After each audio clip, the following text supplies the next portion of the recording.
Moving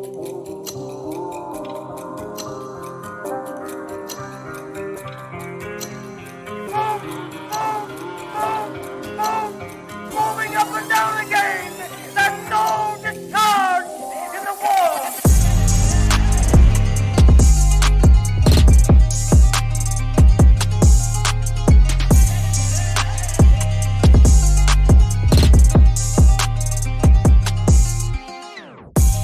There's no discharge in the war.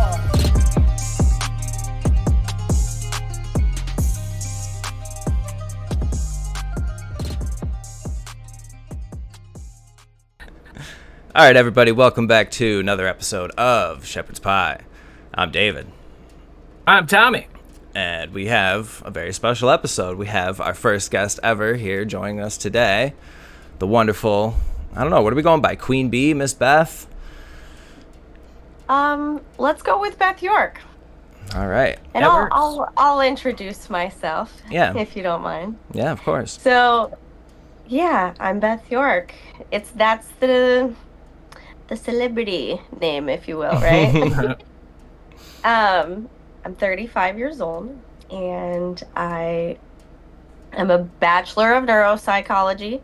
I am also a medical graduate student as of this month, so that's pretty exciting. And I'm a home inspector down in Florida, and I also produce for the news. But more importantly than all of that, I am David's sister. Yep. So I guess that's why I'm here. That's why I'm the first guest. I loved the pilot. Well, Yeah, you did. That's good. Pilot was great.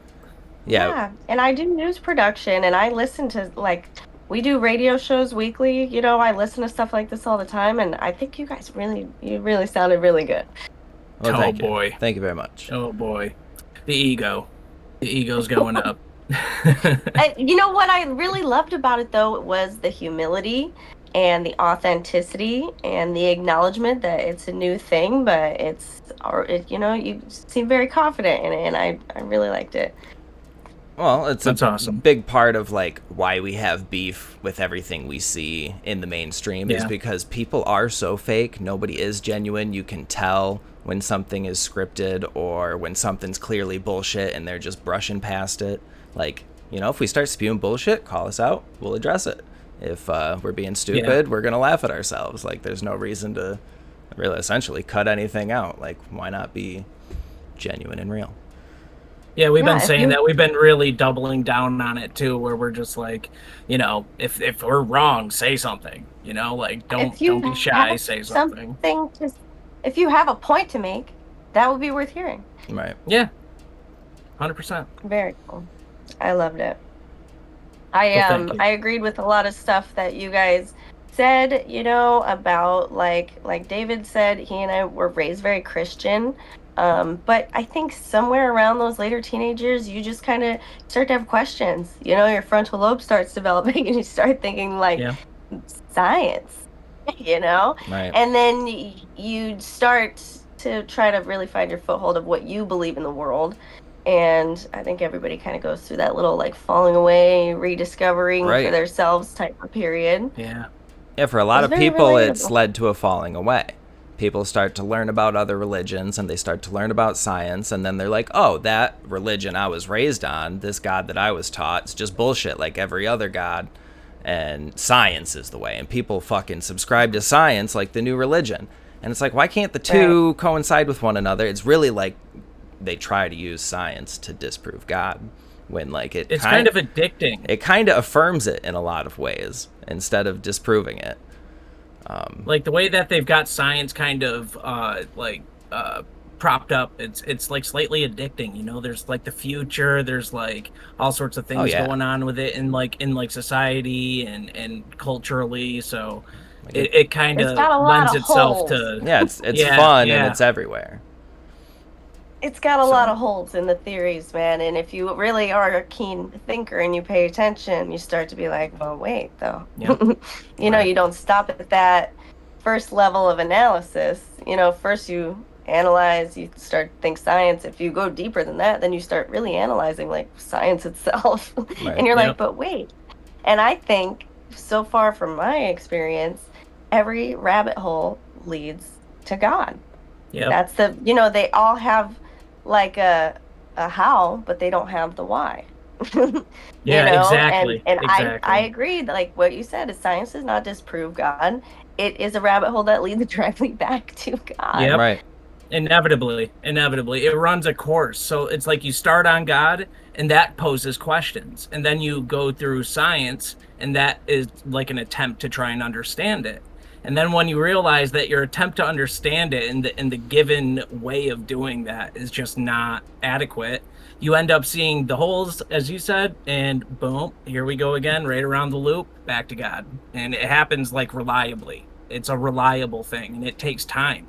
It starts out, yeah, like adolescence, and then you start living a little bit of life, and it goes freaking right back. Well, it requires you to have faith in it. Yeah, that's true. That initial worldview really it gives you something to think back to, because a lot of people don't have that. Right. They don't make it out of that questioning phase.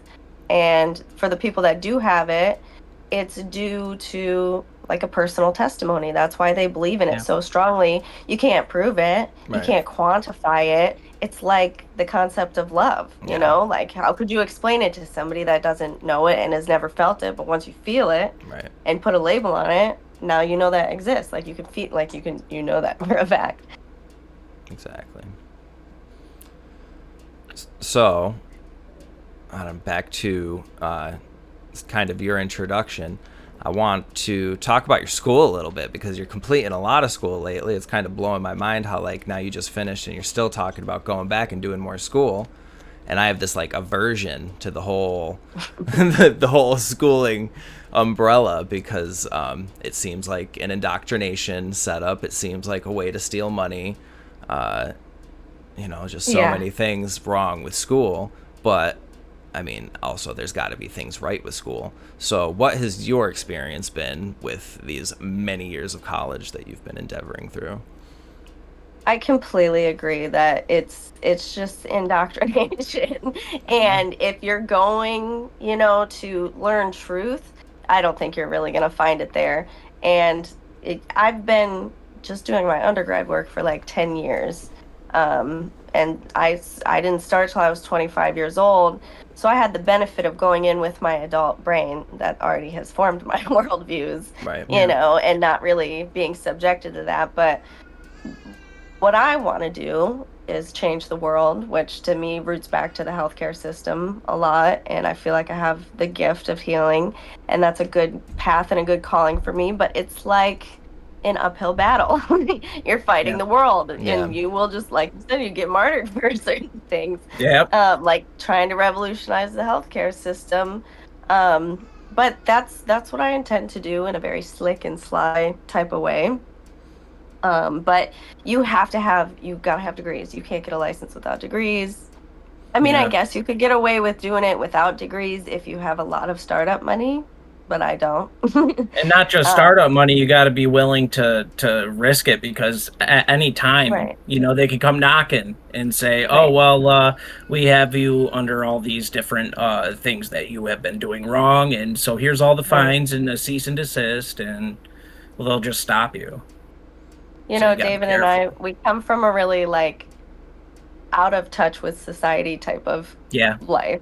And I've had to really learn how to like be part of society, so I can do all the paperwork. I can do all the degrees and the licenses.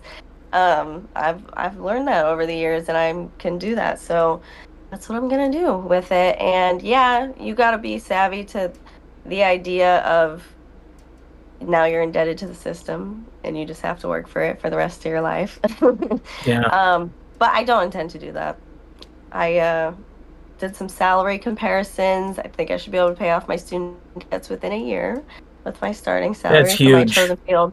Although it will take me like another 9 years to get there. So it's not an insignificant amount of time. It's a lot of cost in the meantime, but I think it's going to be fine. I love to learn. I would just stay in school forever just to learn. And even the things they teach you in school, sometimes they spark different ideas. Like, Yeah. They're teaching me art history, but I'm like piecing together like Yep. biblical history. Yep. Bridging and the gaps. timelines Bridging the and gaps. things. Yeah. So it's great to learn. I'm always a fan of learning, and a healthy cynicism is a good place to learn from, I think. A very healthy cynicism. That's the thing right there. What would you say? Gotta be skeptical. Because like I know you said you need the degrees, you need the paperwork, the officiality of doing the thing. But what would you say to the people that try to pursue the education on their own? Like I've heard of like a lot of these colleges posting their courses online for free, and you don't even need to go to college or sign up for a class, and you can essentially teach yourself. Like, is there a great benefit to having a teacher or having other students around you? Or do you kind of just lock in on your own? And because like that's what it seemed to me. The lifestyle, right? Like when I only went to college for a little bit, and it was like you kind of had to make that choice. Do you want to have the college fun time with the friends and do the thing, and you're kind of slack on your grades and not really learn anything and just waste your time in college, or you don't have any friends, you really lock into your studies and get nothing else out of it other than the education? Is there like a middle ground? The main, it just depends on what you want to do. Like certain fields require you to have so many hours of coursework to go along with it. Like to be a home inspector, you have to take a 120-hour licensing course. Then you got to pass the state exams. So you have to have those hours under your belt. So if you want to go into something where it requires you to have a master's degree, a PhD, then it's worthwhile. I really recommend first, before I would never go from high school to that. Go into a trade. Get you a trade certificate. It doesn't cost that much. It doesn't take that long. You can make buku boatloads of money while you game plan and prep for your next career change over the course of years. And I wish somebody could have told me that when I was like, because otherwise it's like a huge debt, like scheme, really. You have to like get housing going on, and that ends up putting you in debt to be like a full-time student fresh out of high school, unless you have like parents' money or something. And then I don't know why I don't think about the debt. I just pretend that it doesn't exist, and I think someday it's just going to disappear and it's going to be fine.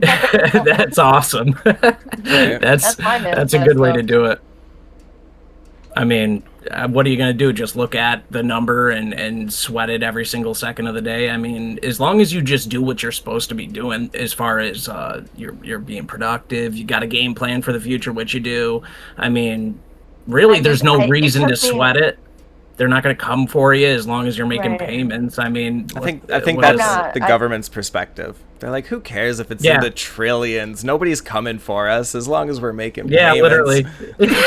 Yeah, dude. Yeah, what's China coming? I haven't had to pay it this whole time. I've been on financial aid. I haven't had to pay a dime. Now that I just graduated and I'm going into graduate school, but that's a separate payment thing. I'm going to try to get somebody else to pay for that by getting good grades.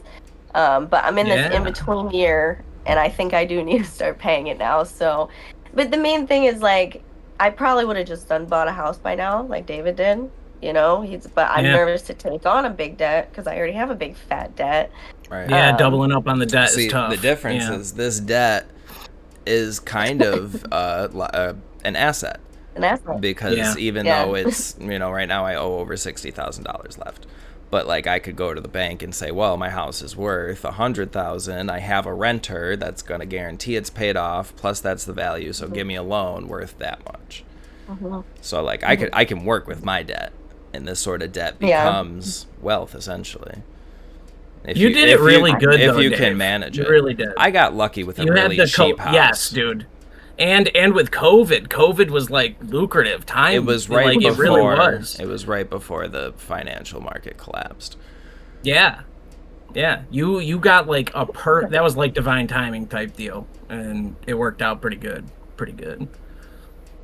Not everybody gets so freaking fortunate, and especially with today, the freaking housing costs are crazy. Yeah, freaking nuts. Certainly blessed.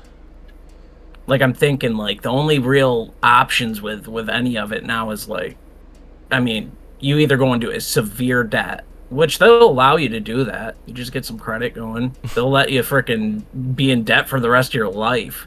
Yeah. But like what the way that you're looking at it is kind of huge too, because this debt that you still have, I mean, yeah, it's 60 grand, but I mean, you're paying on it, and then you get equity for everything you're paying, and that's a chunk of cash that eventually, I mean, if you wanted to do anything, you could do freaking anything with that, and it's power. It's power in this world. I'm just like low-key addicted to proving myself, and also like making the most of life. Like, I feel like the more things that I did, the more life that I lived. Like, I lived my days so thoroughly. Right. But I do like to learn too. So even it is a lot of money, it is kind of stupid. I wish you didn't have to go through that just to like heal somebody that I can already do right now. But I learn stuff, and I always value it. Yeah, the system for the medical field is absolutely twisted. It's got it so upside down and backwards now, and it's almost like the core message of it, the healing thing. That's what you want. That's what you want to do more than anything. The hoops they make you jump through are just unbelievable, you know. And then the indoctrination. They just teach you these I'm looking systems. at the layout, and I'm like, it's just pure indoctrination. Yeah, you just get through through that phase, and then once you're on that other side of it, and you have like autonomy with it. Yeah, that's really the part goal. is keeping your morale intact the whole time. Yes. Which I've already had to fight through, you know, through my life doing modeling and stuff. It's a very fine line to walk sometimes, and I think I can do it. My chosen path of study is called osteopathic medicine. And it's kind of like an MD program, which is just like a general doctor. But they also have extra teachings on top of it that teach you how to diagnose and heal with your hands. And it's said to be kind of a more holistic and usually thought as more ethical approach to healthcare. So I'm pretty excited about that. Now, does that look like does that go as far as like what, like Reiki, or are we talking like chiropractic, or is it pretty much all of that under an umbrella? Like to me. Yeah. Like anything that a general physician could do, but also like do it intuitively. And my area of special study is neurology, so that'll kind of encompass all of that. I think the flow of energy and like intuitively detecting that. Although I don't really, you gotta have people with good morale being the ones to protect your energy is all I'm saying. Somebody's diagnosing and treating your energy, you should be very careful about who that is, and you should be able to like maintain your own energy in a lot of ways. That's why Reiki's scary.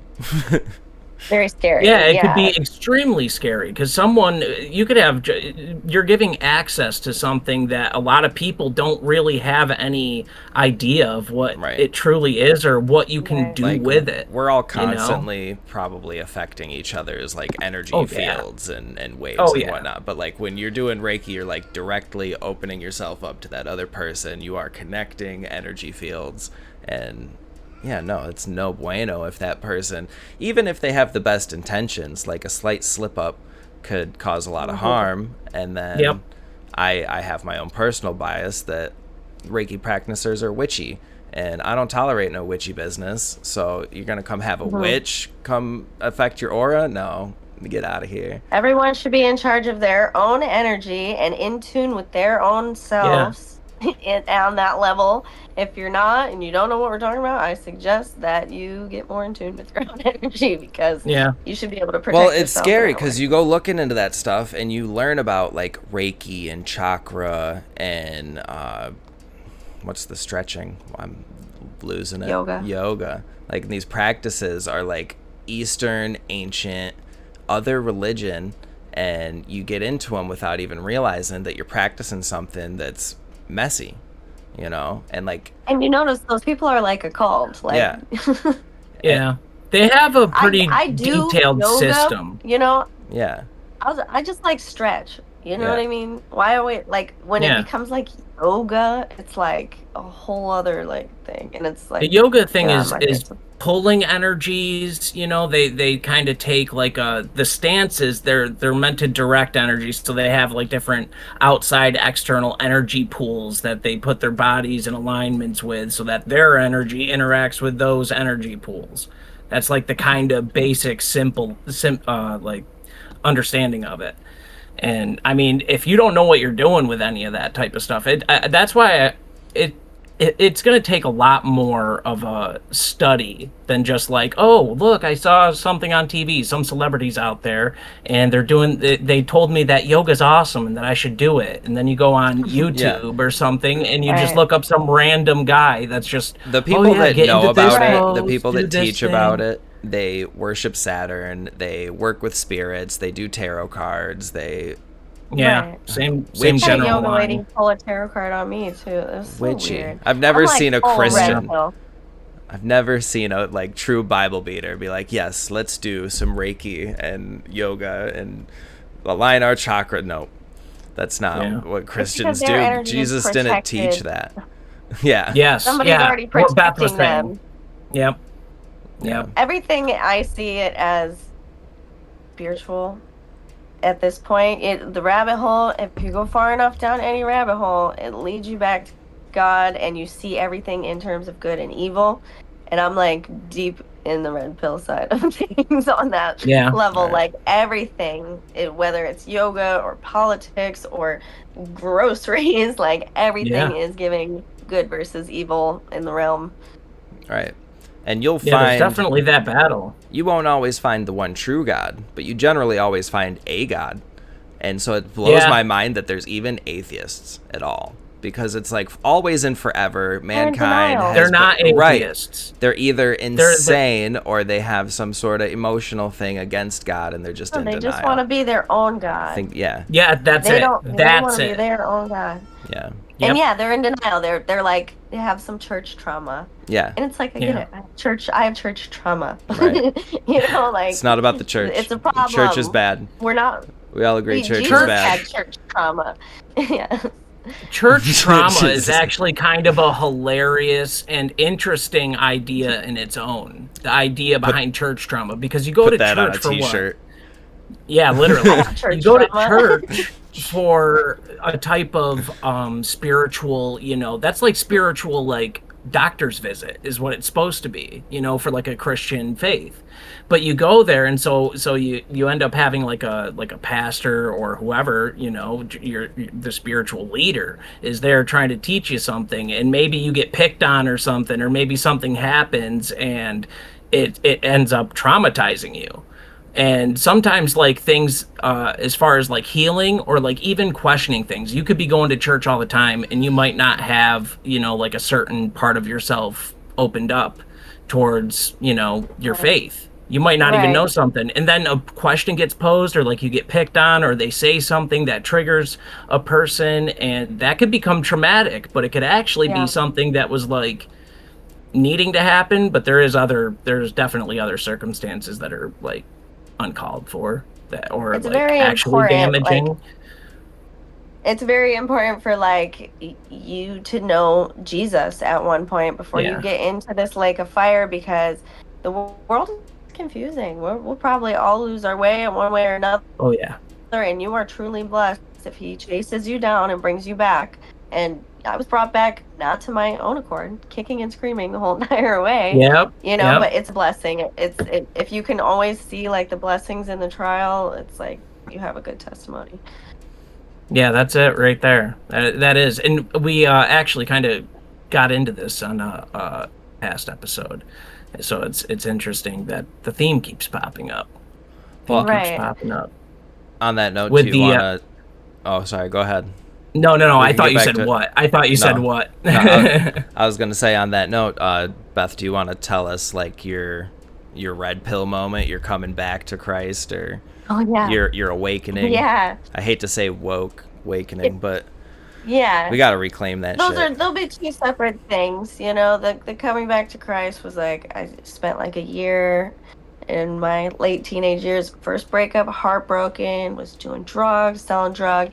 God was like, you're done. You're going to Florida. And I was like, I wasn't planning on staying here, but that's where I ended up, and everything's just been better since then. I ended up getting baptized a few years later, and life's great. I love Florida. I love it here. I don't know why I wanted to be back there. I was going through something.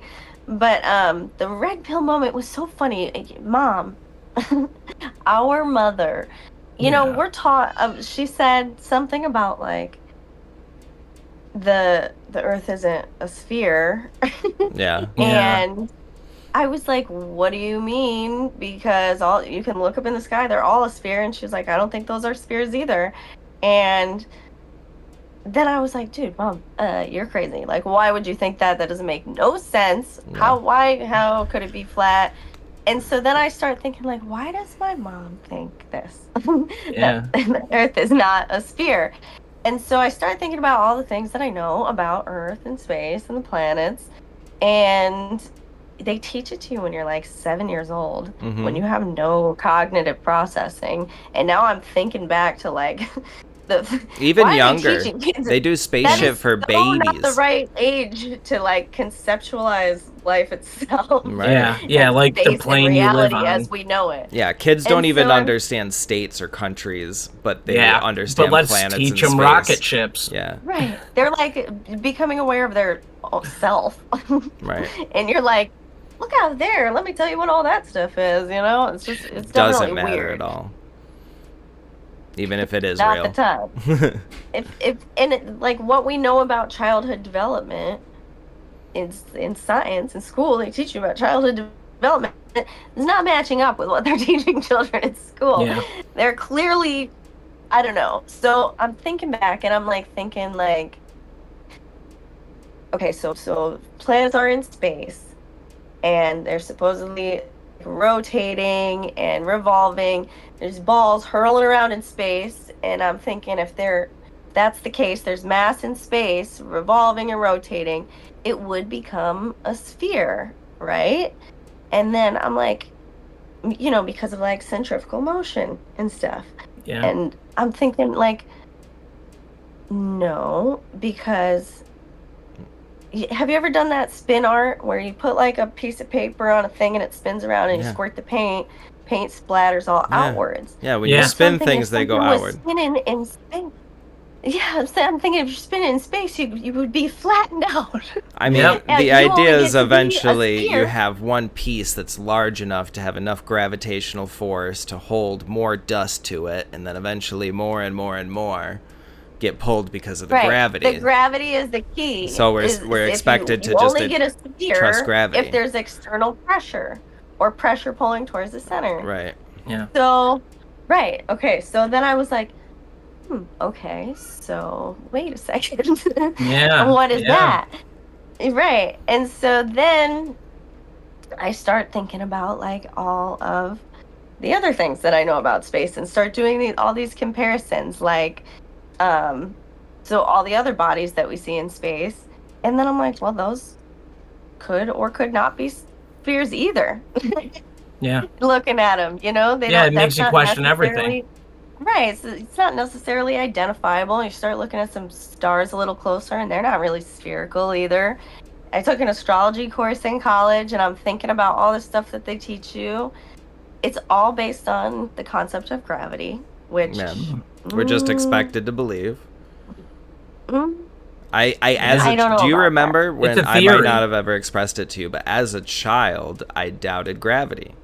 And I don't remember who I was telling, but they're like, what do you mean you can't, like, gravity, it's so given, you know, it's such a thing that's established. I'm like, no, like, they teach us it's a theory.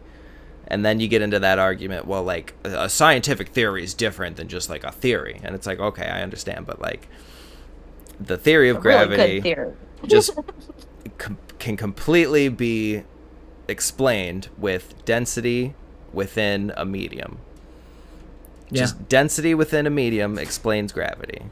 Like, 100%. You don't need gravity. Even electromagnetism is another one. Yeah. Electromagnetism could easily explain gravity as well. You only need gravity like the Earth has to a explain charge. what happens in space.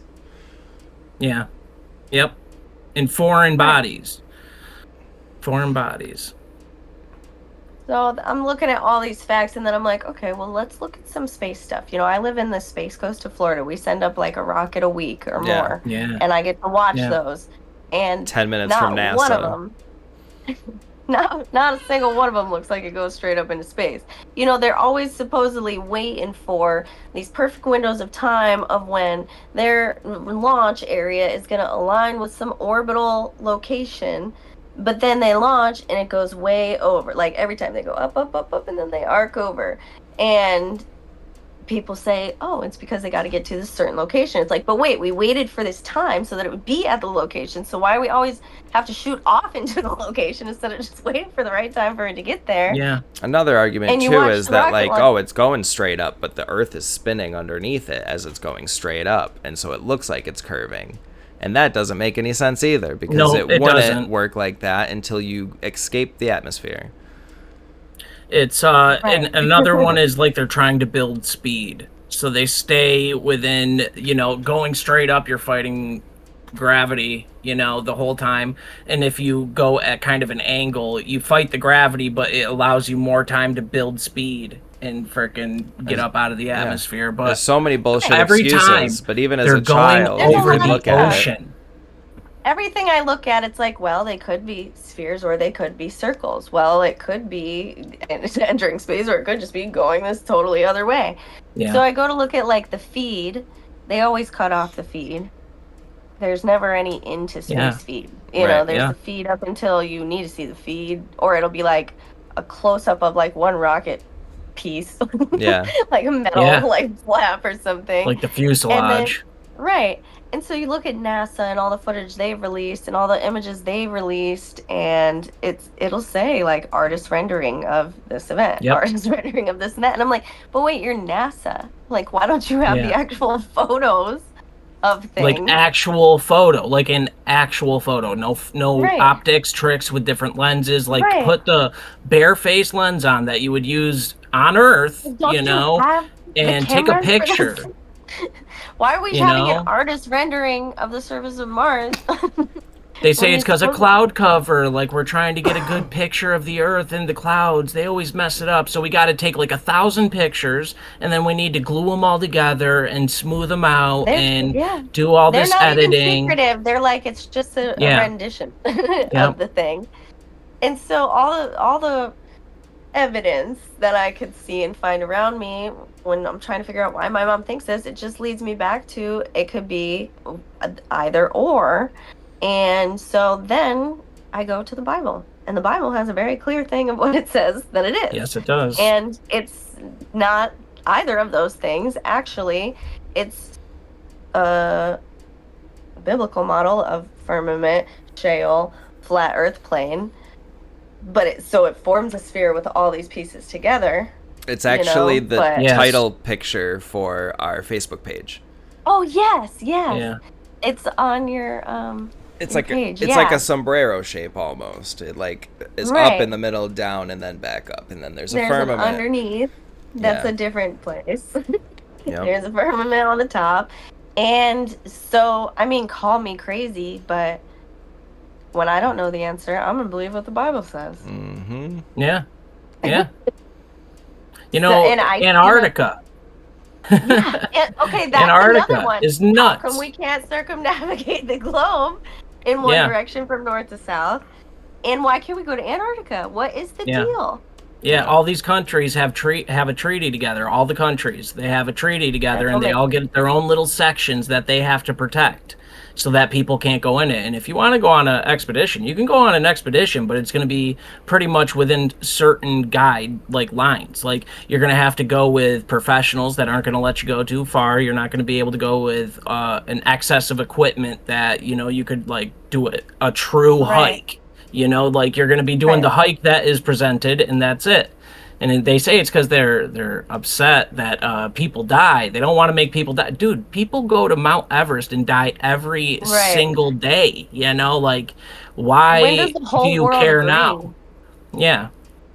When does everyone in the entire world agree on something that would just happen to be the edge of existence in the flat Earth model. Yeah. I don't know. It's not the entire world either, though. It's the elite. It is the governing, of all the world. They all have come together under an understanding that we don't know.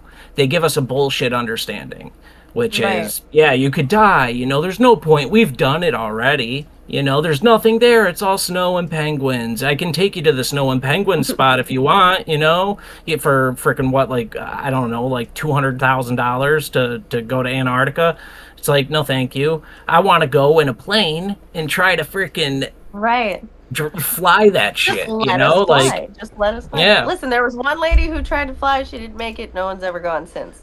Yeah, and they use that as the thing. That's a conspiracy too. People think her husband killed her. She was like forced to marry her husband. Her husband was her manager. She was like convinced into marrying him. She didn't want to marry him. He convinced her. She said, "I'll marry you for like a year and see how it goes." And in that year, he was in charge of like maintaining her plane. Bought that plane for her, I think, and then she did that flight and crashed. She died. Totally off topic, but that's a crazy conspiracy. People cutting the fuel lines. Back to the Antarctica thing, not Antarctica, the space thing, because our second episode just came out yesterday, and I was rewatching that, and I had like a thought tangent that I got cut off and distracted from that I wanted to come back to. That people didn't think about going to space. People didn't talk about space like we do today. It wasn't in the media. It wasn't a fantasy. It wasn't in the zeitgeist until certain people put it in there. And it came from NASA. NASA was brought up by, we mentioned in the episode, Wernher von Braun was a fucking Nazi. Just after the Antarctic Treaty. Yeah. Yep. Yeah. Just after World War II.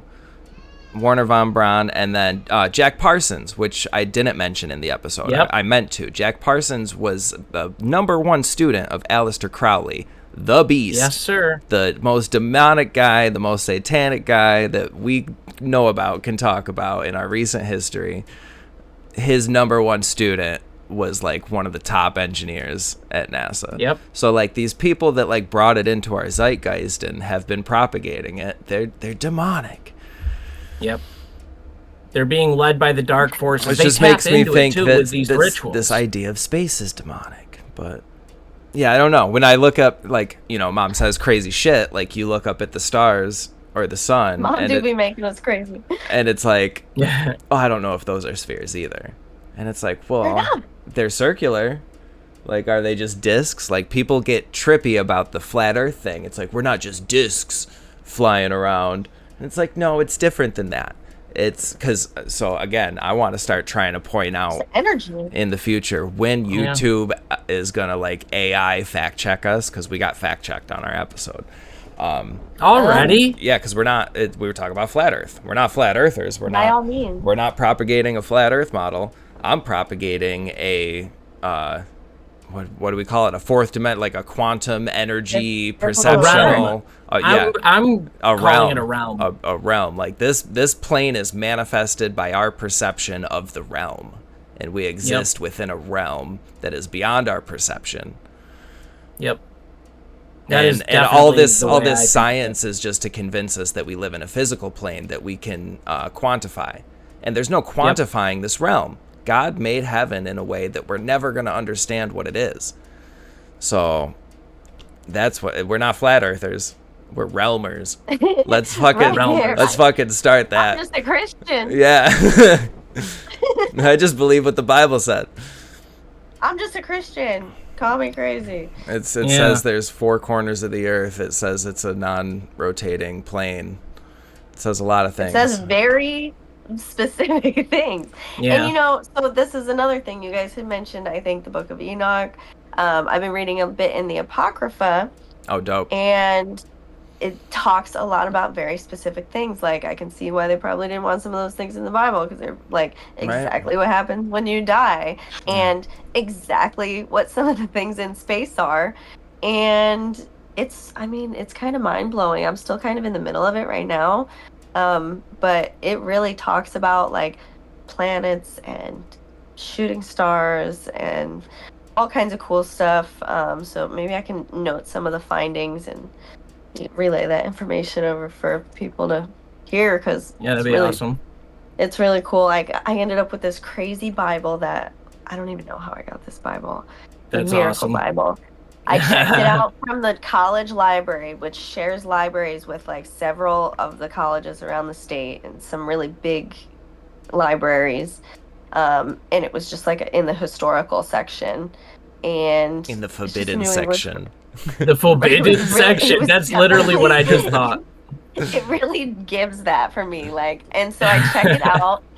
And then COVID hits and we're off campus. We can't go on campus. I can't return the book. So finally, after campuses reopened, like a year later or something, I went in there and I thought they were going to be like, you owe like $100 for this. Nope. So then they were like, we don't have any record of you checking out this book. We don't know what that book is at all. And I was like, oh, well, maybe they already charged my account for it or something, so now it's mine. No, and dude, like, God gave you a Bible. That is so awesome. They were like, we haven't charged you for anything. It's like a perfectly, like historical, like, Bible. And I tried two other Bibles before that. Couldn't get through them. This one has the Apocrypha in it. It was so meant for me. It's so cool. That's so cool. That is bad. Yeah, God gave you a Bible. That was a blessing. Yeah, that was a miracle. So after that whole thing happened with like Mom proposing flat Earth, and then I had to come back to her and tell her like, maybe you're not crazy. I actually don't know what the answer to this is, and I'm just, gonna believe what God said. And then I had like some stuff happen in my life, and I had like 2 months of like no work, no nothing, and I was just like diving into figuring out what I'm gonna do with life. It was like right at the time of COVID and stuff, and things were crazy. So I spent like 2 months praying really hard for wisdom and discernment, and I meant it in like the way of like people and like relationships. But then all of a sudden I started seeing the world in good and evil, and like just like intuition through the roof. Like, I just bank on my intuition now more than anything, because I've just learned not to go against it. And it's just so funny how like you just see things differently. Yep.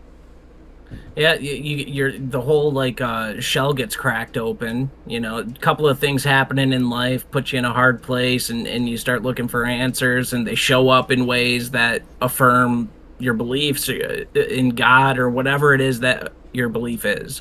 And it happens to all sorts of different people, all sorts of different people with different beliefs. Right. And it just ends up elevating it to the next level, and start noticing. I think it's cool that you guys said that you just want to like just make a space for people that want to talk, because you do get kind of categorized as like a weirdo, and this stuff is for some of us like we're perceiving reality. It's in the day to day. It's all that like we really think about, because it relates to everything. And it's like people don't want to hear about it sometimes. Even like my boyfriend, I'll be like how because we're posting always the news, and there's a lot of space news around here, and I'll be on the NASA page and I'll be like, why is this picture like generated by an artist, or like how come there's no stars in space? And he's like, I really don't know. I really don't. Like, he's tired. And he's like hoping that you just don't. Just hoping you don't. I'll either drop it, or like we'll go off onto like a 3-day tangent about it. But it's so funny, because even he starts to notice the inconsistencies now, the way that I point them out and stuff. But I think it's just so cool to just make a place where people can talk about that stuff. And I'm not like a weirdo, okay? I'm like a beauty queen, a professional published model, an entrepreneur. I mean, I've got degrees and trade certificates to boot. And my cat has like thousands of followers on TikTok. Like, I'm that's normal. Nuts. I don't know. The one thing is that we grew up thinking our mom was crazy. And as adults, just come to find out she was right about more and more shit. Like, it's not crazy. The conspiracy title we've embraced, and it's like other people can't even tolerate a conspiracy. Yeah. No, it breaks their world view apart, you know? Like, there's two ways you could subscribe when it comes to, like, life. You could either subscribe to someone else's model, you know? Like, and Right. that's what a lot of people have done. They've subscribed to something that's easier for them to, you know, kind of grasp and just follow along with, and they play their part in it, you know? And, like, there's, like, clearly defined boundaries for all of that, and there's a clearly defined path for that. And then there's other people that like they just notice inconsistencies, you know, and so they're like, I got to figure this out for myself. I need to know, you know, like I need to know. And it sets you off on a different like life path. You'll notice things, and other people like they will willingly ignore them because it interferes with what they believe as far as like their place in the world. And or for other people, like, they just are trying to figure can't, out their some of them place in the just world. can't calculate it. Their brain just like starts steaming and shuts off, and they just can't think about it. Yeah. And that goes into the like insidiousness of this though. The fact that it's so pervasive and it takes root in your person so like deep that if someone could just say something that doesn't line up exactly, and you're either going to shut off or you're going to fight.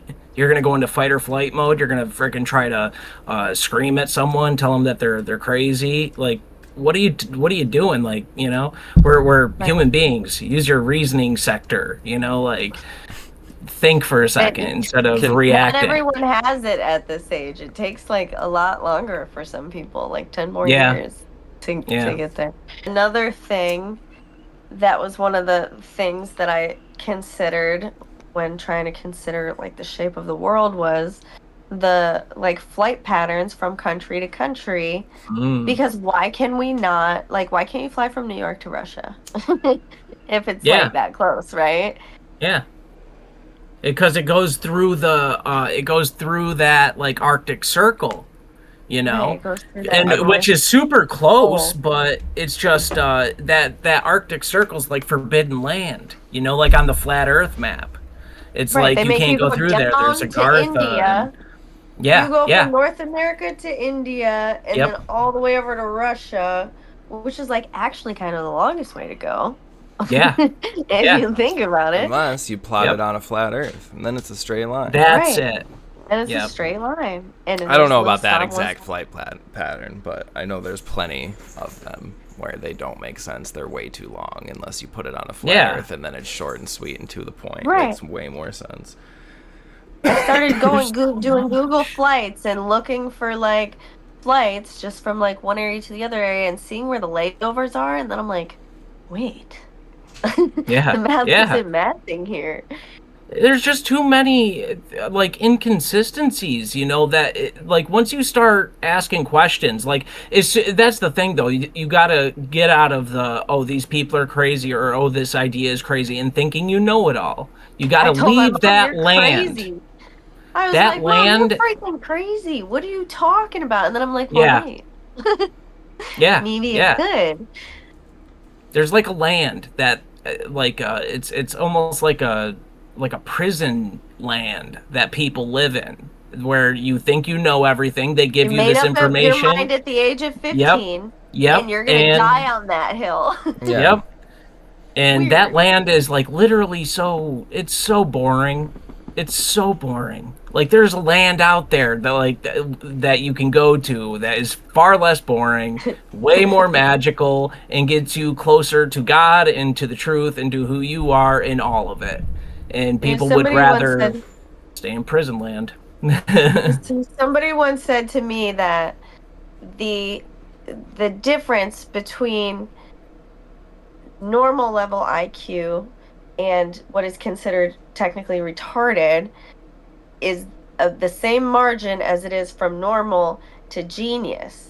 So a genius person trying to communicate with a normal level IQ person is like a normal person trying to communicate with a mentally handicapped person. That makes so much sense. And I'm like, this it's is insane. Why we can't just talk to anyone about it. Right. Yes.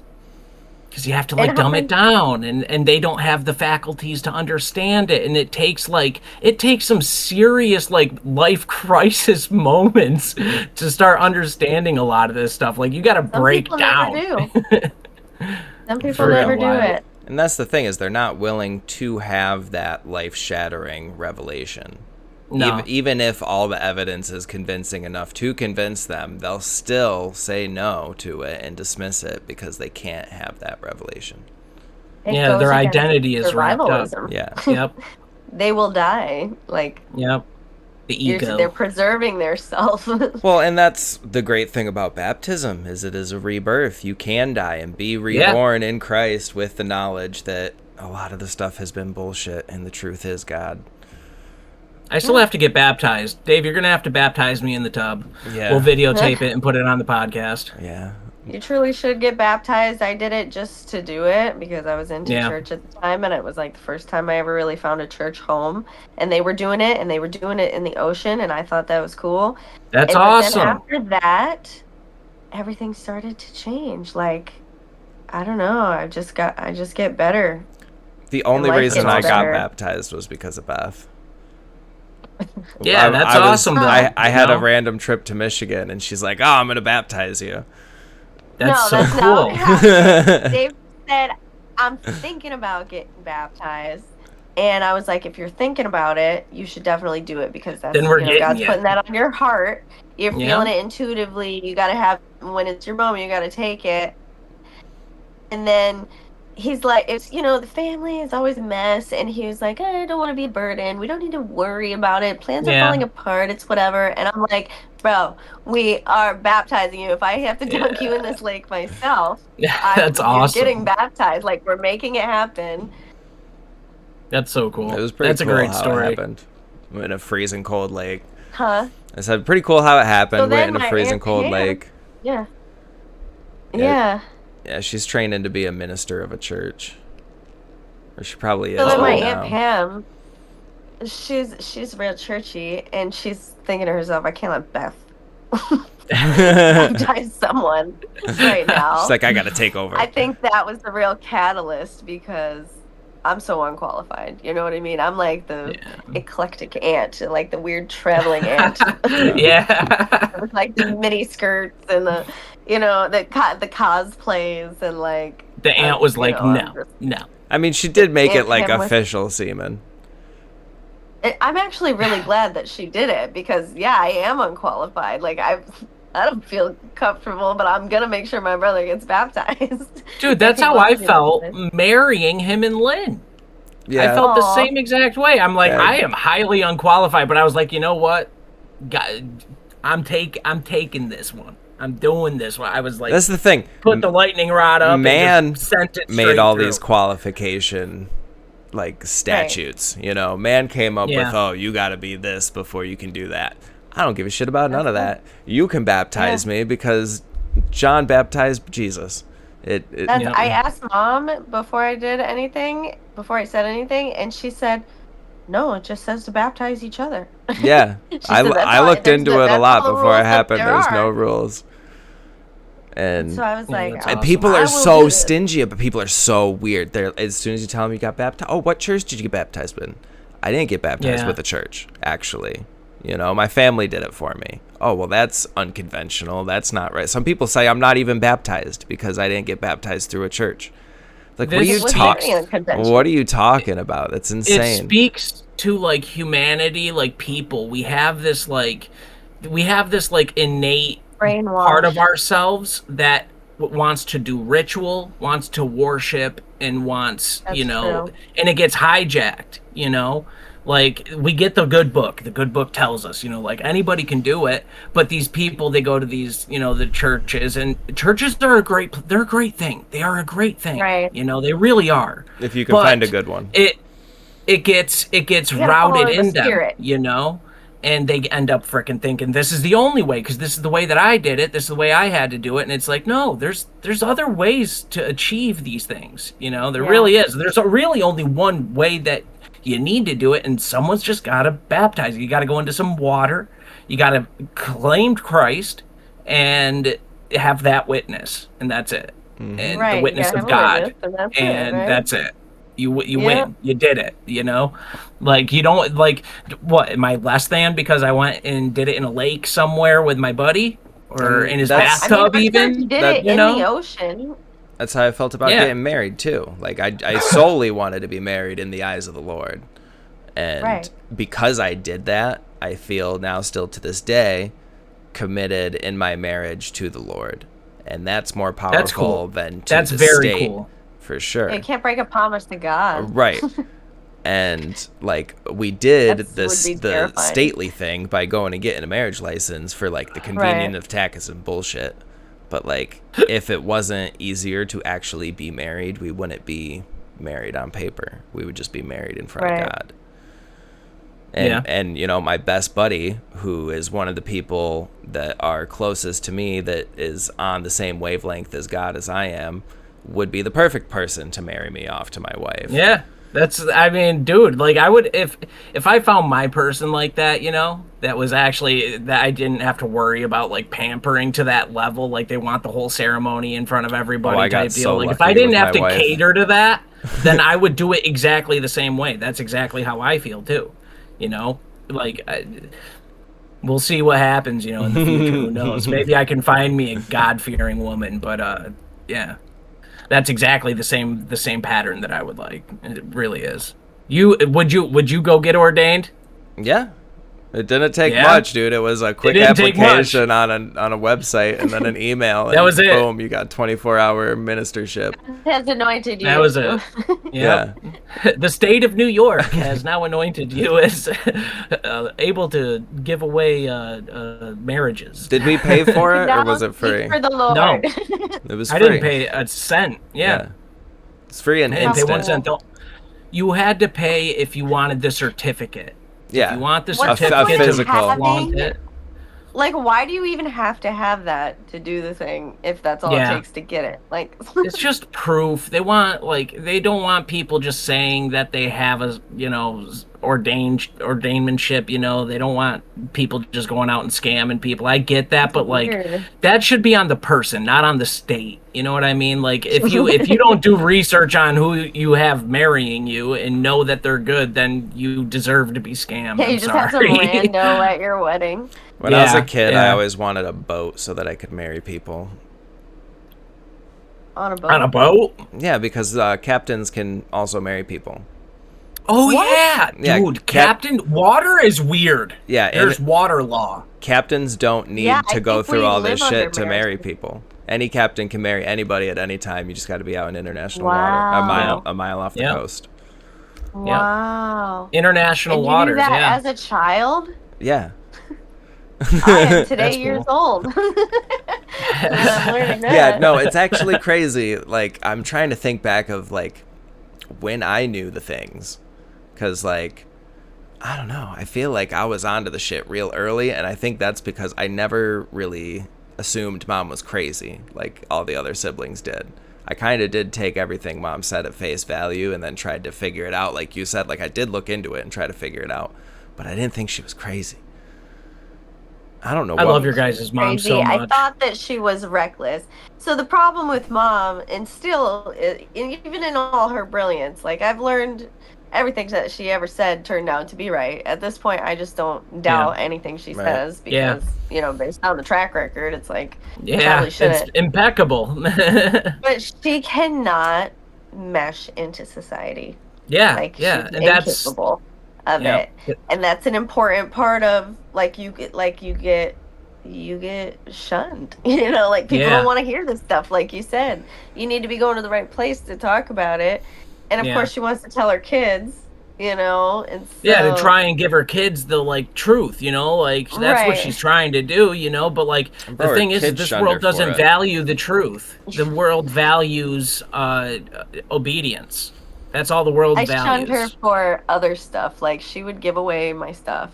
That sucks. Generally, or give it away. And so, like, but it's very Christ-like. Like, I just thought she was just, like, so reckless. I could not trust her.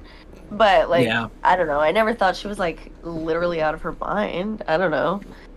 She's part schizo, all right? This is a thing that I'm going to do a dissertation on schizophrenia because it's actually kind of dope, you know? Like schizophrenia is that pattern recognition, and it's that part of your brain, and it's on overdrive. It's just overdrive. You're connecting the dots. Where people in, like, you know, the regular realm, they're not connecting those dots. They're seemingly unconnected events, seemingly unconnected things. But a schizo brain will connect the dots, and there's a fine line. And then these schizos, they'll get on medication, and it tunes that down a little bit, and they're able to get back into the game of life. They're able to kind of shut that up a little bit. Like, I don't give a fuck. You gotta have only a certain amount of fucks to give. Yeah. And then when you run out, you just don't give them anymore, because else you'll just snap. Well, that is the problem with being down this rabbit hole. Is it's a hole, and you can fall down it, and you can fall down it fast and hard and break limbs and have a bad time. Especially if you don't have God at the end. For real. You go That's crazy. A fact. Because it does seem hopeless and destitute. Because, like, every other turn, every other conspiracy is just so dark. And, yeah, it's depressing, it's sad, and it can, if you don't, especially to a schizo and now brain, we have this AI it can put you in a place where, it's these people having relationships with AI. It's people so are crazy. Like, people using AI as their therapist.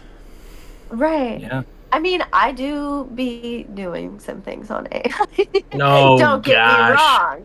Don't get me wrong. But, like, people will be on social media just, like, making all these crazy claims. Like, I don't know, like Rihanna is stalking them or something like that, you know? Yeah. And they've got all this evidence, and they're just going off.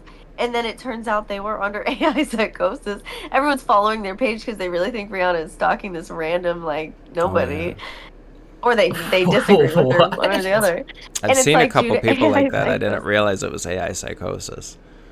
It's like comes out later, like that they were like, you don't know you're in psychosis until you're better, right? I think it might be people who are more susceptible to like either like hypnosis, like that type of level of susceptibility in people, or even mental illnesses. You know, like if they have that level of like suggestibility, then with AI or anything like that, it just will activate and amplify the shit out of it until they go absolutely ballistic, end up killing themselves and their family. There was a story about a dude that was prompted by AI to kill his entire family. He fell in love with an AI, and the AI told him that the answer out of his problems was to kill his family, and that's what he did. He killed his family. That's crazy. But that person, I feel like you could have had some dude on a podium that was looking him in his eyes and relating with him and tell him that that's the answer, and that dude would have listened and went and killed his family. Right. You know, like, he's already susceptible. And so, like, and in this world, we're all like, fall into cults. Dude, the world right now is cranking out mental illness at a level that is unprecedented. And this AI now is like going to hijack the shit out of that. It's a potential personal cult machine. Yeah. It like breeds that cult mentality into somebody on a personal level. It'll like love bomb you, give you the attention and like the exact information that you need. It like sees you and validates you for the first time in your life. That's the only thing that takes that, you know what's nuts, is that you can have a machine that's capable of doing that. Because you know what that tells us? The only thing that most people need to feel validated and to feel like seen and heard is just someone to just acknowledge them. Yeah. It just say the same thing. The machine them, but they is just acknowledging you. That's all it's doing. It doesn't know you, you know? Have you seen the South Park episode? It's just acknowledging you. No, I haven't. I haven't watched South Park right now. Funny. She's like, that's a great idea. Would you like me to prepare some bullet points for you? And then, like, everything he says, she's like, that sounds like a really great idea. Would you like me to help you facilitate that? And he's like, falls in love with it. Yeah, because it's being helpful and it sees him and it's doing stuff for him when no one else in his life is doing it. You know, that's what it is. No, I'm off. People are gonna fall for that trap so hard, man. I'm off of the South Park too. Ever since COVID, it's become a propaganda machine. It's been a propaganda thing forever, man. It really has. No, man. Early days, like the Simpsons. Early days of South Park, it was good. Trying to fight the man, but it was for a purpose. Yeah, the Paramount. They signed a contract. That amount of money. They're stuck. That's so much money. I would like to make an animated series. Yeah. I have ideas. You have ideas? Dude, the one that's on Netflix, The Inside Job, is a good one. I'm going to produce things. One thing I want from this show is to hook up with like a good animator or a good artist, because I also, like we've talked about a show together, I have an idea of a story that I would like to work on, and I need a good artist that would just love to bust the shit out. Also, I have a board game that I want to work on. Yeah. But I need somebody to draw it for me. Tap in. Yeah, I will give you a good amount of. I just want the shit made. For an even split. That's it. That's all. And like at this point, I've got other projects going, so I just want the shit done. But yeah. So yeah, I was gonna tell you guys that. So my Aunt Pam went and got anointed from her pastor. Yeah. Because she wasn't even sure if she should be doing it, but she just definitely didn't want me doing it. Yeah. Oh yeah. And so she got the go ahead, and then she felt good about it and freaking dunked him right in the lake. It was so good. Just dunked him right in. I saw the pictures. I think you shared it on Facebook, and I was like, dude, heck yeah. But then at the same time, I thought me and you were gonna get baptized together. So I had this half of me that was like, dang it, dude, dang it. And then I was like, well, good for him. You know, like, it was my fault. It was like he was gonna back out, and I was like, we are doing this. No, that's awesome. That's awesome. That's freaking sweet. Because I just got to do it at some point.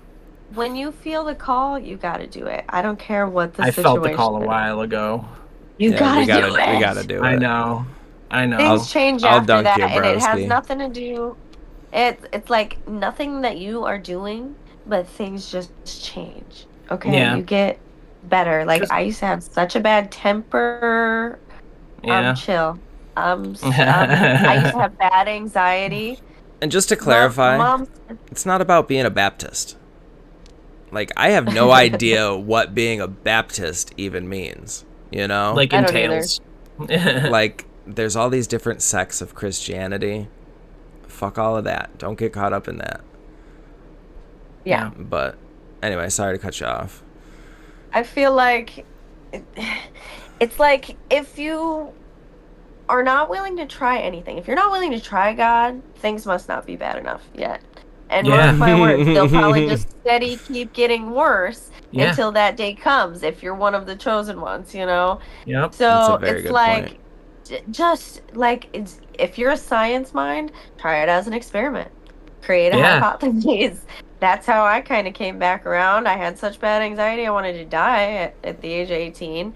And Mom said, anything you pray about for 4 days has to get better, so just try it. And I'm like, 4 days? Okay, I can do that.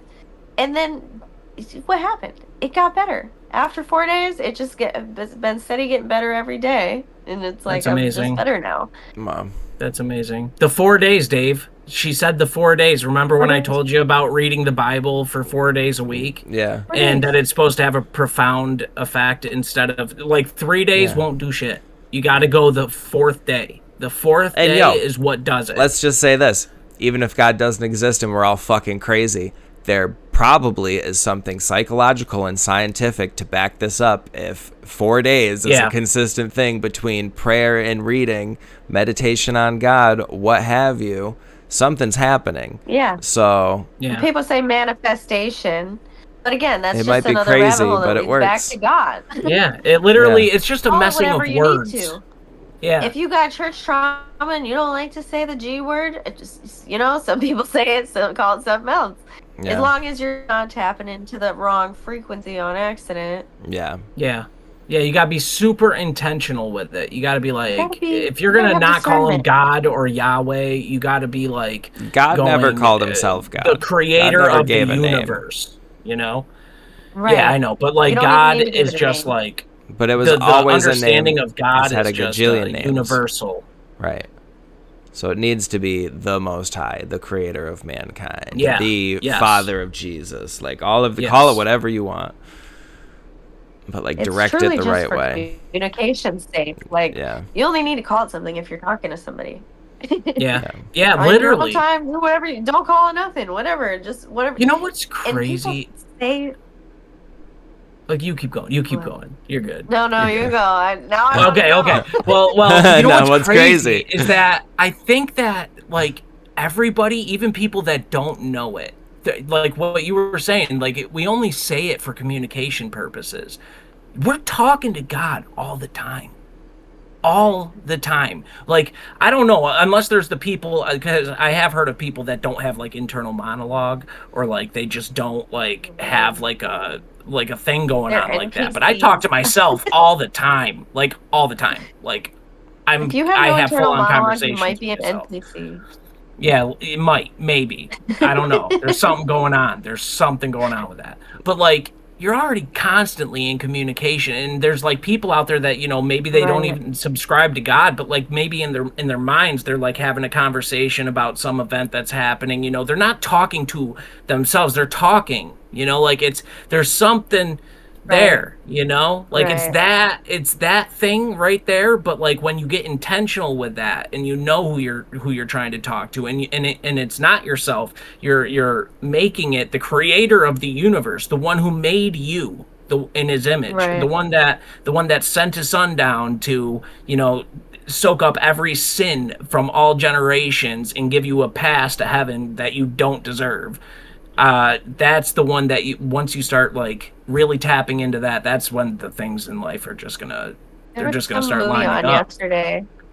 The guy said, you know, it was like a slam piece, it was some comedy or something, and the guy said, "What's God?" And he said, "Well, you know, when you close your eyes and you wish for something real hard, God is the one that ignores you." It's not a funny joke if you're a Christian, but that does kind of put that concept in your mind of like, if you say you really don't believe in God, like, be for real. You never like wished for Yeah. Right. something. Like, Yeah. that's a force outside of yourself. Yeah. And I just think everybody must have that somewhere Everybody, in there. dude. Everybody. Unless you're Even just like the Big Bang. Some people can never come to a conclusion, and Yeah. there's a big question mark. But Yeah. that's not a disapproval for me either. I'm sorry. Yeah, literally. Yeah, none of it is. Even the What Big about Bang. the Big Bang? Well, that's what I'm saying. Even the Big Bang is like we're expected to believe that like it all came from like a speck of nothing and exploded into everything, and it's like, all right, well, where did that come from then? Like, Yeah. it's a little all the garbage. answers. Yeah, exactly. There's not an answer for all of it. Yep, it There's just a makes leap you of go back faith. to God.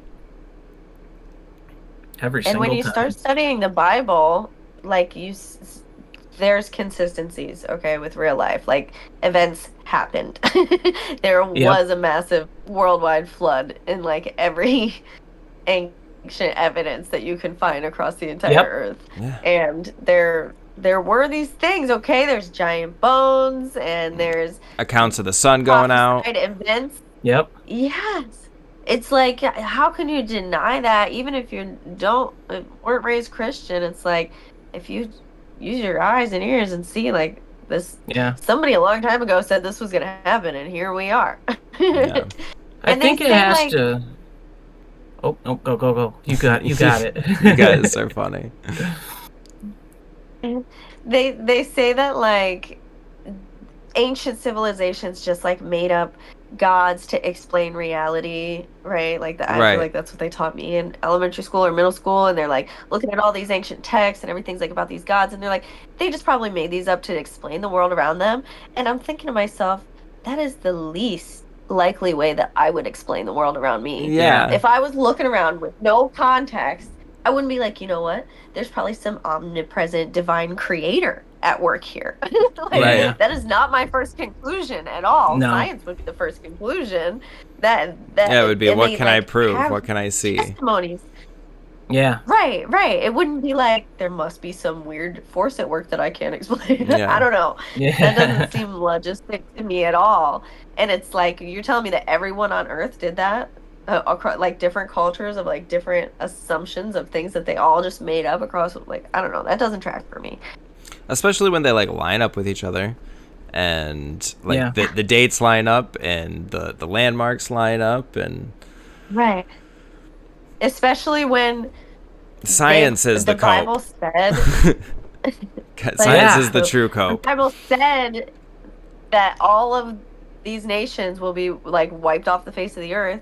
And then all we have is like ancient remnants of people that we know nothing about because they literally got wiped off the face of the earth. Yeah. Rome, we don't know what happened there. Everybody just Nope. died. Egypt, I don't know. Probably some plagues. Everybody just died. Yep. Like all these ancient civilizations is like, oh, like Stonehenge, Easter Island. We don't know where these giant ancient statues come from. All the people just must have died. Like Yep. the Bible said they were all going to get wiped off the earth for worshiping false gods. What do you think happened to them? I can't find one textbook that could tell me what happened to them. Well, and what's But then still the Bible happening to this day? says, Every Right. couple years, a new fucking country is getting leveled. We're all bombing each other into the dust. all this weird stuff that's happening in the Middle East right now in Israel. Yeah. Like, Yeah. come on. Some You're crazy telling me stuff. that wasn't in the Bible this whole time? Because it is. Mm-hmm. Yep. That's a fact. Even the trumpeting sounds. Did you hear about people hearing Yes. trumpeting sounds across the world? Yes. Like That's that been going is on now a for like the past phenomenon. almost like 7 years or What like do you 10 mean years now. trumpeting sounds? That doesn't make any Yeah. sense except for in the Bible. Right. What's weird though, there's like HARP, you know, that that antenna array, the like Yeah. radio tower array. And it's the people saying that it's like weather control. And I mean, Oh, yeah. the science lines up with it. Like, we'll go into the science world for a second. Where like they're using these like radio waves or like frequency in general. They're putting so much power through these antennas, and they're directing them up into the atmosphere, like high up, and that it's reverberating. It creates like a sound. It creates like a vibration, and they use that for all sorts of things. It changes the weather down here. It'll heat things up there, and it causes airflow and frickin' condensation or whatever causes weather to happen. And that those frequencies, they could be bouncing off the firmament, you know, something like that, getting amplified by the dome. You know what I'm saying? And causing these sounds, like these trumpeting sounds. And what would be even more nuts is if the Bible predicts this, all right? It predicts these trumpets, and it ends up happening on accident. That HARP is what's doing it, and that when it fires up, like what, maybe it fires up 7 times, you know? But that's how many trumpets are going to be blown, you know? And then these certain things start kicking off, and this catalyst for the end of the world. These guys predicted that, you know? Yeah. Like, does it have to be angels, or does it have to be whatever happens and it causes That's all it? Yeah. You know is right. These things will come to fruition in ways that aren't exactly word for word like we expect it to be. Yeah. And to that point, it's like that repeating story thing where this has happened before and it'll happen again. It's a fractal story that just happens on a cycle over and over. And that's why it's able to fit that narrative, is because it's a divine story. Yep. It's just embedded. It's embedded in all things. The story plays out on the micro, the macro, and the 2 scale.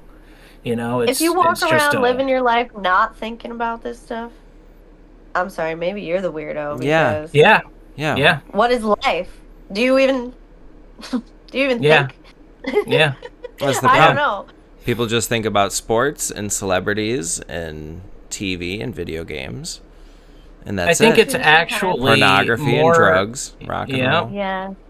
It's more of a like, because what happened is that they started pigeonholing people who were looking at the truth and calling them crazy, when in reality the people that are beaten into submission and into different forms of debt slavery or pressure from social groups to fall into line, that's more of a mental illness and a symptom of trauma than people who are questioning the reality around them and voicing what they're learning and trying to talk to others about it and trying to let them know what they're figuring out. That's not a mental disorder. Like the people that we're calling crazy, I don't know if they're crazy.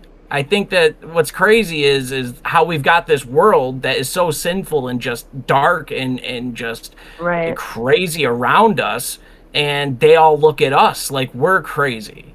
That's for being the upset crazy about thing it. to me. Yeah, that's the wild thing to me. Yeah. Every time I'm like COVID talking about the news. Reveal. Yeah. Yeah, COVID. For real. And you want to talk about it and bring it up to people, they're like, because everybody. That's just how it'll go down. Oh my gosh. And it's like, and we're just supposed to accept it. We can't be outraged. Just not falling in line. Yeah. Yeah. Sorry, I know things about vaccines, okay? I have degrees. Like, that's not how things work. It's not how vaccines work. And so I'm like, I'm not doing it. And also, that's not how masks work. And I'm not doing that either because that don't make no sense. And I know things about viruses, and I'll take my damn chances. And then even my best friend, okay? My best friend was one of them. We had a huge issue, huge falling out. And then more things started coming out, And finally she was like, you know what, Beth, I'm sorry, because at this point, I just don't know what is what. There's too much conflicting info. So I'm not really solid in my standpoint anymore. And I kind of see what you're saying now about not just going with it. Wow. And I'm like, yeah. I have that discernment that I asked for. I had to ask for that. Yeah. It's easy to get confused with mortality at stake. Yeah. But when you're not so worried about mortality because your immortal spirit is protected and you're eternal now. Yeah, it's different. You start moving different, It's a thing. Yes. Very much so. Very cool. Yeah, that's exactly it. The mortality is the trick because it seems so important. Yeah. Gets people to do all sorts of wacky shit. It's the fear. I always have this concept. Someone once told me that man-made laws try to cover up and oversee God's laws for us. Yeah. And that stuck with me because I started thinking about how, like, you literally you have free will. You can do things. Yeah. But the law in your municipality says that you can't, so no one does it. Like, you can just park your car in the middle of the street and walk away. But you're not allowed to do that. They make you think that you cannot just leave your car there. Right. And then nobody does it. And if you were going to do it, like, you literally wouldn't do that. Yeah. Who would it's that much pressure because you're just not supposed to do it. Well, it's more like we could all have yards full of food forest and we could be feeding ourselves with healthy food, but then like city ordinance says you can't have these plants up in your front garden or whatever. So like now we've got a whole society of people that just don't garden. Nobody's gardening because most places you can't garden. Yeah, that's messed collecting up. Rainwater. Yeah. What do you mean? Collecting rainwater. Yes, I can. That's a better one. I have free will. I have buckets. I have buckets that I could leave outside. What do you mean I can't collect rainwater? Like, it's so easy, and it's water that's free from the sky. That's the benefit of. That's the benefit of living in society. If you want to be in society, you have to follow society's rules. If you do not want to follow the rules, that's fine, but go get out of society and go make up your own rules somewhere else where there's not already rules affecting people. They're making it harder and harder to do that. Society. Yeah. Right. Like the farmers can't farm. It's like the builders can't build. Right. The fucking people going on like the land that was all off grid and cheap and in the woods now is desirable because they've ruined all the cities and all the city people are trying to get out to the rural areas. And they're making it really rough. damn hard for anybody to do anything that's natural. You know, it would be cool. Holy. It would be so cool. The way that Beth just described this, like in society, it's kind of under this pretext that like you follow our rules, and if you don't want to follow the rules, then just leave this civilized area and go do your own thing. Like, why can't we just have like jurisdiction for these? Yes. Like, why is it that like go to the uncivilized side of town. Should have like a whole literally like cities should have a whole little area, and then you go out to the country. Power grid, the roads, the water irrigation. It's like you really have to you don't get those benefits if you don't follow the rules. So you need to really get away from where is there no power in the world? Yeah. They've taken over everything. Yeah, that's really what it is then at the end of the day, is that they've just it's been colonized, it's all just under the same jurisdiction. And it's like, but you should have like not anarchist, but like freer zones, where like you can trade away all that stuff. It's just you give up on certain protections and certain, you don't have the grid behind you. But then you could have some little town out there that's like, all right, well, these are the kind of the laws that we subscribe to, and we have a power plant that we put a lot of money into. The Amish people. Yeah, literally. The Amish people. Literally. Alaska. There's enough land in Alaska that you can go live and do anything you want up there, but you got to deal with the cold. And no water. We need a chunk of land, like in the middle east of the country, about the size of Alaska, that's just like free man's land, and then the rest can be cities and bullshit and ordinances and laws, but have like a chunk of just free man's land. Dude, the thing is that everybody would move to free man's land, and the cities would go barren, and they wouldn't have enough power to keep their I don't think everybody would move. How many people want to go get water in the morning, or keep a wood stove running, or you know what I mean? A lot of people aren't willing to do the work that it takes. It would be difficult to not have running water, power. The thing is that people just automatically kind of organize. That's the way. That's why I think that anarchy, it's such a scary thing to talk about with people who are sold on government and sold on stuff like that. But anarchy isn't even true anarchy, because the concept of anarchy is there's no rules. Yeah, it's a bunch of anarchists get together and do an unanarchy thing. They all get together and they create their own little order out of it, right. But it's more free, but that's just how it's. So you could have these anarchy zones where anything could go, but they're just gonna coalesce into some other form of it, gang. There's gonna become a gang out there and cause problems. But if you agree to that, then you agree to it. If you want to live that simulation of order, if you want to make your then own you society, could do that. You got to get out of free man's land and go find your own land to conquer. You got PvP territory. There's the wild, and then there's you go into the wild. It's PvP. Zones. You don't go out there. That's where players kill players. They just try to loot each other. Dude, that would be sick as fuck. I'm not even gonna lie, dude. That'd be a good movie. I would love that. This will be our animated series. Yeah. That's Netflix. Sweet. Tap in. Yeah, come at us. We could produce. I don't want to produce anything. I just want to be a voice. I'll do it for $1 million up front to do that. I'm having a hard enough time producing this show. Right. It's because you don't have $1 million that you can take the next year off of work with. Yeah, if I wasn't working, that'd be a lot easier. Yeah, true. So true. On that note, subscribe. No. Yeah, literally. Send it, peeps. That's so funny. So, Beth, did you have... I don't know where we were. We got on quite a tangent. Did we have anything left? Did you have anything you wanted to... All I have is my cat. He's my everything. The kitty. Yeah, do you want to senior now? Plug he your has cat? Diabetes. My cat is a stone cold gangster, and he's been kidnapped multiple times. Why does everyone have beef with my cat? I don't know. But the most recent kidnapping was a huge issue. I tried to sue the state about it. No one will take my case. It's a whole story. But Dude. now he has diabetes because of the whole situation. He's very expensive. So we put him to work being a social media influencer. He's on TikTok right now. His name is Kronic with a K .catnip on TikTok. That is so funny. They say an old dog can't learn new tricks, but apparently an old cat can.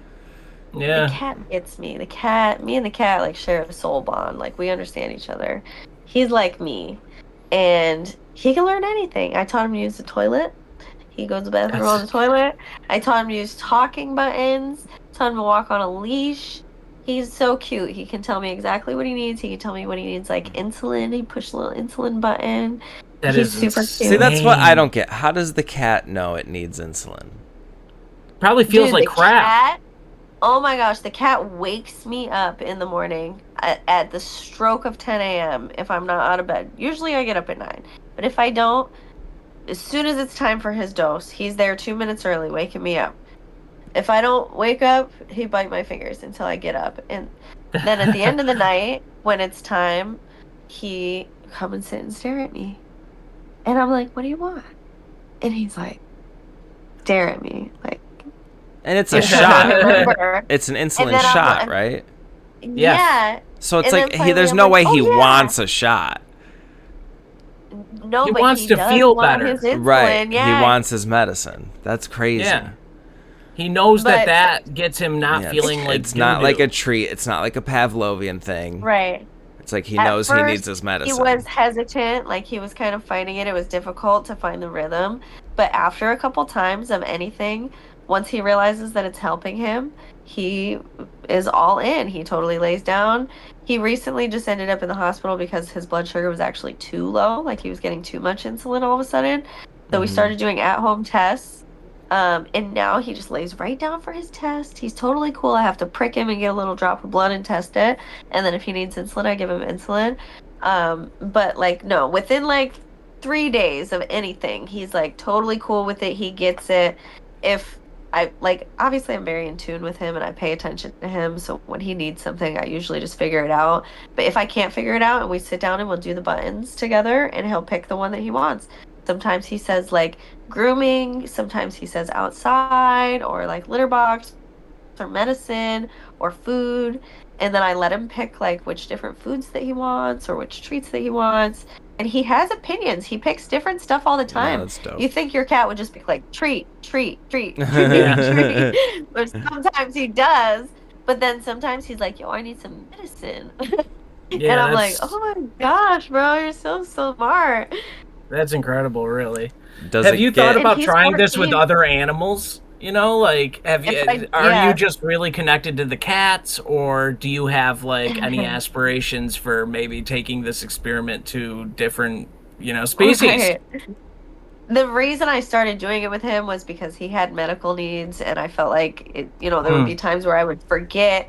Felt like it was important that he could tell me if he needs certain things. That's such a crazy idea. It totally it's like, worked. How did you even think of that? That's so smart. That's fantastic. That's so cool. I had seen like a couple animals online, like a dog that was doing it. It prompted it. I don't know. I don't see that many cats on there, but there are a couple that I get now that were in the feed, and it's like in my algorithm, and they're just so cool, My cat, he only will do it if I'm sitting and like interacting with him. Like if I sit at the buttons and I'm like, this one, this one, this one, and then he'll pick one. But I see other cats maybe that have been like lifelong trainees that go right over to them and push the buttons and tell their mom what they want and stuff. And they have thoughts. It's like really amazing. I think any animal is probably a lot more sentient than we realize. Even like, especially a lot of the experiments on rats and stuff. Like rats can drive cars now. It's like crazy. Yeah, I've seen that. It makes me feel a little bit guilty about how I am with my cat.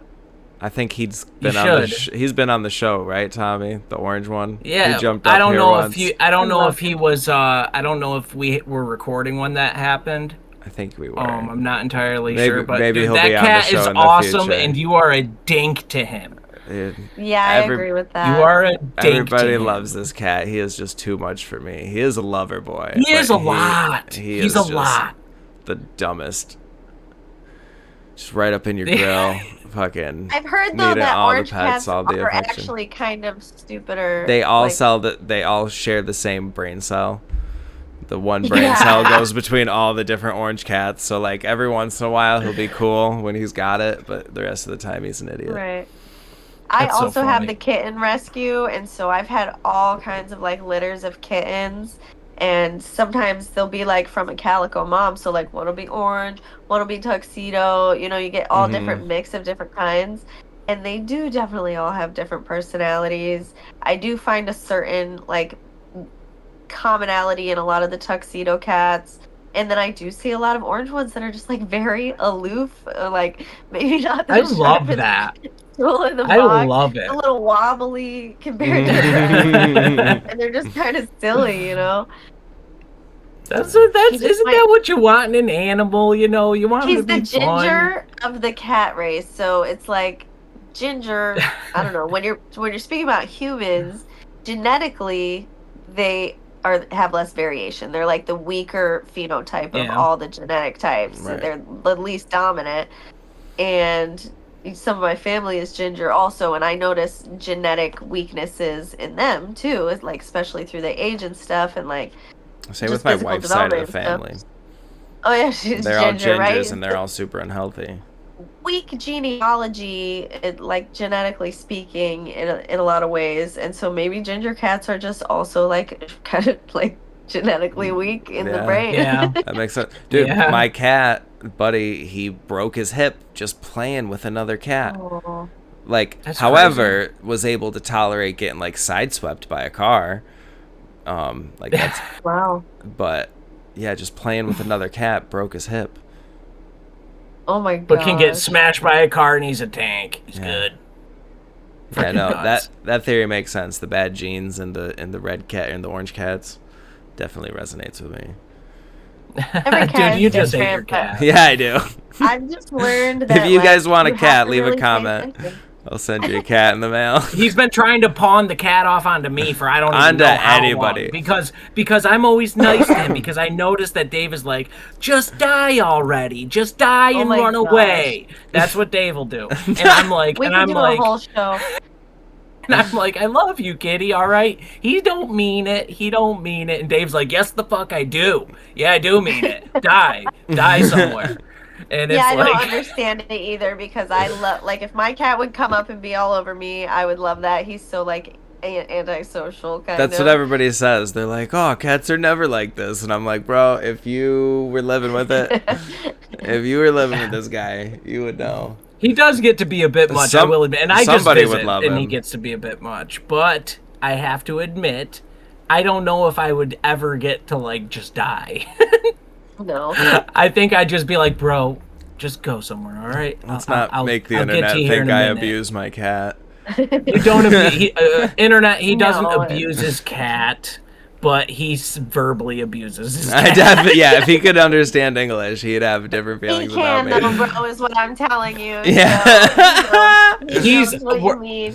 No, we need to be grateful that he is a ginger cat and is stupid, because if he was smart enough with the buttons, he would hate you. Yeah. If he was a button cat, it would be like game over. No, he thinks you're just like broing with him, and like, you know how bros just like yeah, dude, you're broing. Just bros, and you're like best friends, and he's so thankful for you. Dave, if that doesn't change your tune right there, he's broing with you. You know, he thinks you're broing with him. Like, be his bro, dude. I don't know. I've like assessed the like arc that this cat's gone through since we've had him, because like I've been with my wife for over 10 years. We had a 3-year period of time where we were not together. Like, we were dating for 10 years. We've only recently been married for just a year recently.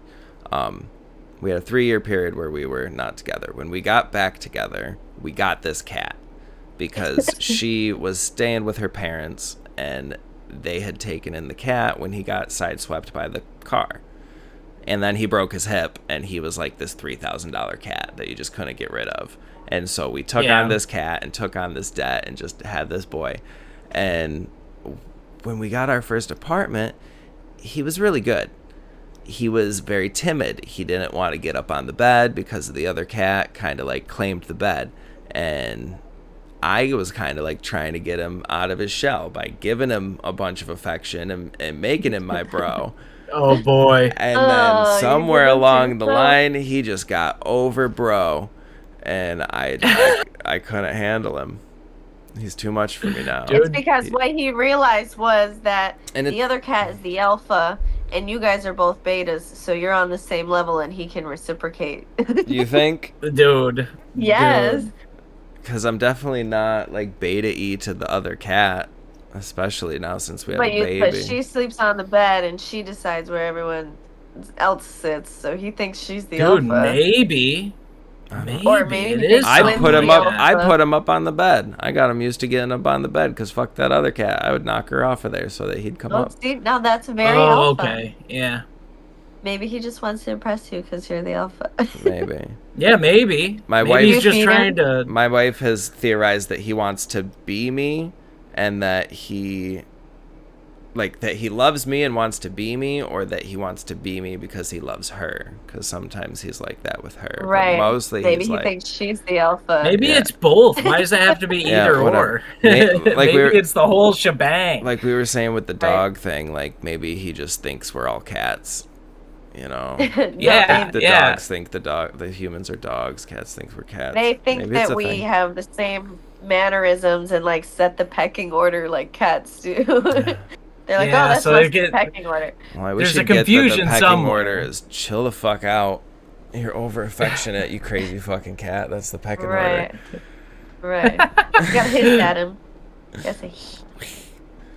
He does stuff like that all the time. He does. He'll go like fuck off and just freaking like yell at him.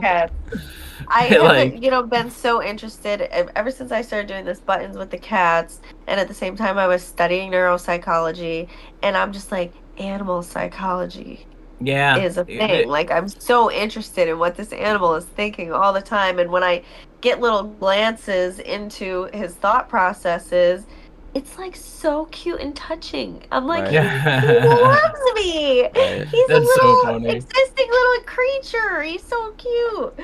So is it just with your cat then, or is this something that you think is going to? Is it because you got kind of bonded with the cat and it caused this whole like effect of like trying to dive deeper into like his consciousness, like in how his brain works, or do you think that like maybe this will go further? Are you going to be trying to like maybe a parrot or something, or maybe like a lizard, or like trying to just piece it all together? It just kind of kicked you off on like a journey of awaking animals to human intellect. Yeah, I wouldn't have just probably started it with anyone except for just my cat, because he's my responsibility first of all, and I had to take care of his medical needs and like figure out him intuitively how to do that.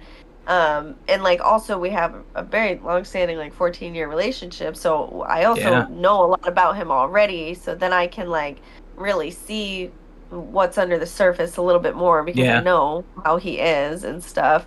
So it definitely helped with the understanding. But now that I've seen that, especially in such a senior animal that's like already, it's like it's not, it's a plastic concept, it can be molded throughout time. And now I do see it in other animals, and I would love to study it, especially throughout the rest of my college career. And we have to do so much research on things, and it's such a good opportunity to study stuff like that, because like you said, like birds are incredible. They're like they try to communicate with us on our level. They don't look at you and think you must be some kind of cat, let me interpret you through cat behavior. They actually do see the difference. Birds are like, let me try to get on that human level. And I'll talk to you in your language, and like that's just so amazing and smart. It's definitely such an interesting thing to look at. If I wouldn't get any more pets until I didn't have this pet anymore, because he's really a handful with all the medical. I'm like an at-home like nurse now that I never knew I was gonna be. Yeah. But if I did get another animal, I definitely would start training it earlier so that it's a little more can communicate just on its own to me when I'm not necessarily prompting it. But And you're just living some of the proof that ones, it's never too late. Or Yeah. I guess he's living no, proof that it's never too late. right. You guys No, and together. I tell people on TikTok, like, I'll teach you step by step on here how to teach this to your animal. I guarantee if you got an animal, it can probably learn it. Squirrel, a rat, and a monkey, a cat or a dog, a bird, like animals can learn things. So I was gonna bring up the Russian mice experiment again, because like you were talking about the psychology of the animals being similar to humans. Like you really can't extrapolate a lot from animals. I maybe not all of them, but I would imagine most of them, because like Right. we have done that. Like there's tons of science based on animal psychology, and they Yeah. do animal psychology experiments before they do the human psychology experiments. Right. So like there definitely is a ton to extrapolate from animals and the psychology therein. But like to just imagine that like people all over the world have so many pets that, just like I guess just like people are getting abused and neglected and not considered, that they have this higher thought and processing and ability Your to dog do needs more to go than outside. yeah. Yeah.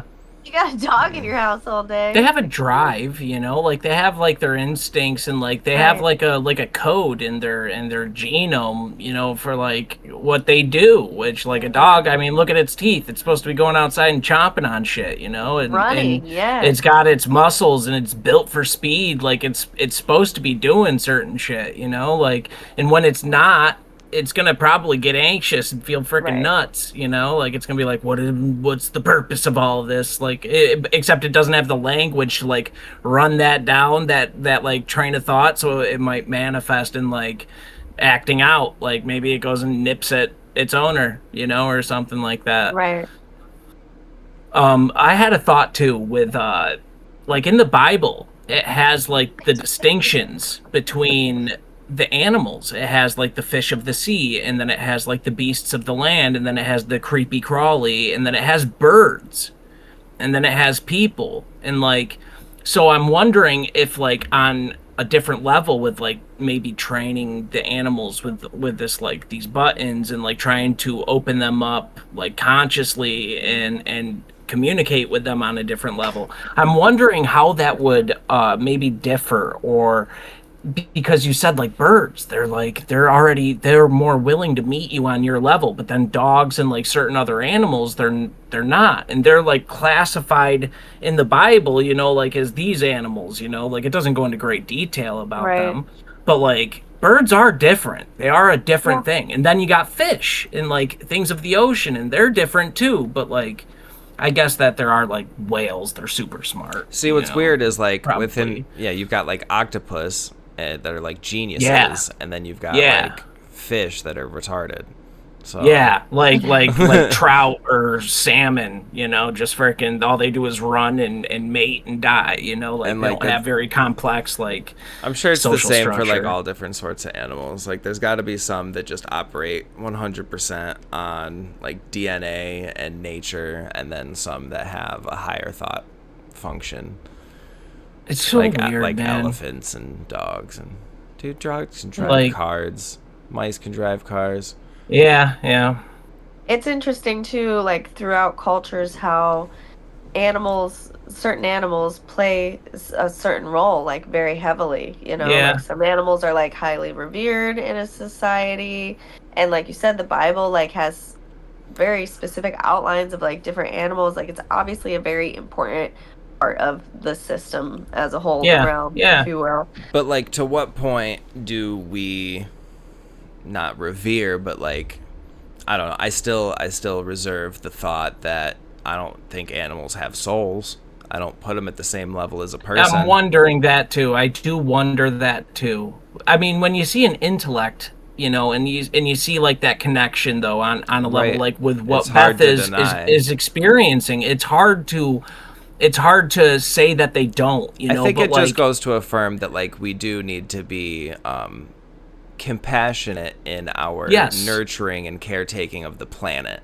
That it's not just yes, something for us to strangle and manipulate and wring for all it's worth, but actually take good care of because it has something substantial It's within and all part behind of the it. plan. Yeah. Yeah. yeah, Yeah, maybe it's not, maybe it revolves around us as Right. the centerpiece, but it yes, Like kind of all affects each it might other. not have a soul yeah, like we do, but it is godly and divine in its I'll creation. yeah, tell you, like with my cat, I feel like he's part of my soul journey. I've learned things from this Yeah. experience, ooh, that like changed me and my spiritual standing in a lot of ways. And like, I don't know, just become, like you said, more compassionate and learn how to really tap into my nurturing. And I've learned a lot of responsibility from it. Like that was part of my journey. It was essential for me to get to this place that I'm at, or I yeah, wouldn't have learned it if not through that. And yeah, I mean, I was just getting a random trailer park kitten one day. I didn't sign up for this, yeah, but it was part of the plan. And the things that have come from it are definitely like part of the plan. You know what I mean? Like I yeah, can tell yeah, it yeah. was meant for me. So I do think that there's something important there with them. Do you think that you could like attribute like maybe because I'm kind of stuck on the whole like thing like what David was saying with like the souls thing, you know, like do you think that you could like if they don't have their own souls there's like a two-part thing to this that I'm thinking. So there's like could you attribute like you're saying it's part of your soul journey, the cat's a part of your soul journey. So like do you think that that's something that you gave it or is it something assigned by maybe God, you know, or something, and by doing that, it has like a little piece for you, or do you think it's like Yeah. you share a piece of yourself with it, and then it animates the cat a little bit more, and it kind of helps along with the journey? Like, I It's so might be funny getting a that you little say too, this. No, I've actually been thinking about this recently about like, all the things that I have learned about how it's part of my soul journey. And then I'm thinking like the cat is my soulmate, which means like I must be his too. And so like, is it like from him to me or from me to him? And yeah, I do think about this, especially recently. But what I think is like it's kind of both, like when yeah, two people have a relationship, they affect each other forever, ongoing from there. And I think the same way, like about the cat. Like I think I'm definitely part of his journey. I don't even. He'd be nothing without me. He wouldn't yeah, even be this life that he is without me. He was born under a trailer. Somebody probably would have killed him. Right. This yeah, guy, random yeah, guy, was like, I was like, I'll look at the cats and see if maybe I want one. And I was like, I kind of like this one, but I'm not really sure. And he was like, well, I kind of was just planning on leaving them all with you. And yeah, next thing I know, I had like this whole litter of cats because what am I going to do? Send him back with this guy that doesn't want him? Like he Right. probably just would have tossed them out the window. I was yeah, nervous about literally, it. And so I just kept him. I got rid of all the other kittens. I kept this one. It's been like this whole crazy the stories with the cat. Like we could have a whole show about this cat's yeah. story because it's been a wild road. Like That's things why he's people got are his like, own wait, what? social That's why he's got his media. own page. Yeah. And his page does better than my page. Like I do not I modeled and worked in talent for like 18 years and did not gain the amount of following that this cat got in 1 month. It's just wild. Yeah, that's That's insane. But I fantastic. definitely That's do think crazy. like we're part of each other's story for sure. And I don't know, what he's obviously his time will be shorter than mine. People believe in reincarnation. I don't know what will happen to his piece of it after that, but I think that the development spent from each of us to each other is going to be important for both of us, Yeah. reciprocatively. I had like a thought with it where it's like animals are kind of made for us, you know. So it's kind of like they could be like sent for us, you know, and then we give our love and our compassion to them. And that's like a little piece of ourselves, you know. Yeah. And it goes in with them. And while it's in them, you know, it's like interacting with us and it's also becoming its own like thing, you know, and Like the it's learning and transfer of growing. energy. Yeah, and then when the animal does pass on, you know, or like when you know when all's said and done, when we're trying to all go to the other side and whatnot, When that we're like just energy. energy ends up coming it's part of you still. Like even if you gave a little chunk of it to the animal, you know, like Quantum entanglement. so it ends up like coming back to you. So this idea of like maybe if animals don't have souls, that the animals that you take care of like this, and you're giving them that love and that piece of yourself, that it comes back to you, and it's still it's the animal, you know. So That it's part almost of like it, a way yeah. So it's almost like a yeah, way to bring the animal with you, you know, is to love them, and you know, like just be a good person to animals, and like it like gives a little piece. And this could be anything, it doesn't just have to be animals, it could be everybody around you too, you know. Like this is just like a general rule of thumb, like with compassion and kindness, and that's like a spiritual thing, you know, like relationships with certainly. people. Yeah, And it does cause a yeah, conundrum of like, you know, somebody like me or me and David or whatever that have been raised on like survivalism yeah, and, yeah, you know, hunting, fishing, and take what you need from the land to survive. yeah, And then the more like sentience that you see in animals, you're like, well, maybe I don't want to sport fish. I used to love sport fishing, you know, catch and release, but Right. now I'm yeah, like, well, if I'm not going to eat it, why am I going to yank it out of the water by its lip? Like, I Right. yeah, know it can yeah, feel that. And when you're a fisherman, you just overlook that because it's minuscule. And animals, you know, they go through things and they're fine. And as long as you don't make yeah, a big deal out of it, they don't make a big deal out of it. But it's like, yeah, for what? So, yeah. as much as I do believe in, like, yes, taking what you need and that animals are here to serve you, but also, like, only take Don't be what you cruel. Yeah. need. Yeah, yeah. Don't Yeah, be and maybe cruel. that's where my Native American side kicks in because I'm very much like circle of life in that type of way Yeah, of like, yes, you can take, but you also should be grateful for that. yeah. And giving back. Yeah, you take and you give back, and you take and Right. it's a circle, and It's that's like a like circle. we're called to that. It's like a circle. I It's knew like you a were gonna It's a do that, bro. circle. I harness. knew you were gonna do that. Um, but yeah, we're literally called to do this in the Bible. We are called to do this. We have the dominion over it, and we are to tend the land and all that inhabit the land. It doesn't just say the dirt, it says the inhabitants of the land as well. You know, like we're supposed to be doing this thing and not, you know, manipulating it and taking advantage of it. And yeah, it's just, I'm it is a addicted to cool trying to think. concept and topic I for sure. I toss around like concepts of reincarnation too. I don't know. I I don't used to. know. I'm I off just of don't that. know. Me I'm too. not At the like not moment, for I'm me. off of it.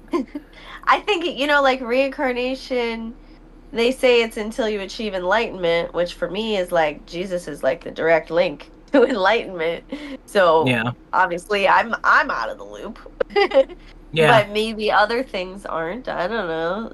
I don't know. Maybe well that's actually interesting as heck, because Animals. It you like got if like animals. other, Well, there's like yeah. a path. If you, I don't know if there's other, like instances of reincarnation, but like the root of incarnation comes from like Hinduism, correct? There's like a path where it's like, Buddhism, like There's a bunch of Hinduism, the like East yeah, is there's a where yeah, path, right? Like you're yeah. supposed to get to this You level want, before you yeah, yeah, you want end to the reach cycle. samsara, and so yeah, it's like the lowliest being up to they're trying to become a god, and yeah, so that's what their I'm Maybe idea not Big about. Cat is. will get to be me in the next life. Yeah, see, I don't think Yeah. because like, I think it's a yeah, fun I don't like know. idea, you know. I think that it could capture people's desires for, you know, like that spiritual aspect of being human, because it's just part of us to be spiritual. It's like a body part for us, Right. our Maybe an spirit, you animal know. could get reincarnated. I don't know. I think me Maybe. and my And animals have reached enlightenment, so we're good to go. well, it does kind of speak to like the recycling aspect of like Energy. Yeah. how it goes with the circle of life, and like the animal world. You know, it's a cruel thing, it really is. It's Right. eat or be eaten, and then when you're eaten you turn into shit, and you go back into the earth and become a plant and become an animal and then get Right. eaten again. That idea of that like Native American idea of the circle, and that like where the life essence goes, where the energy's going, and it's circular, it's cyclical. That is it's visible. You can see that. And I think that maybe something like that could apply directly to more of the inhabitants of the land instead of the stewards, because we have clear instructions for us that have come directly from the divine. Like the animals don't have a Bible. They just live. But Like they that live animism through is their some of the thing. oldest religion. That belief of like these animals Yeah. rule over these areas of the land. Like it's not just Native Americans, it's also in ancient Eastern religions. Yeah. Where they're like Yeah. there's these spirits that rule over these territories. So maybe back in the day when the world was more magical, there were divine spiritual entities that ruled over their areas, but they're just lower G gods. They're unclean Yeah. spirits.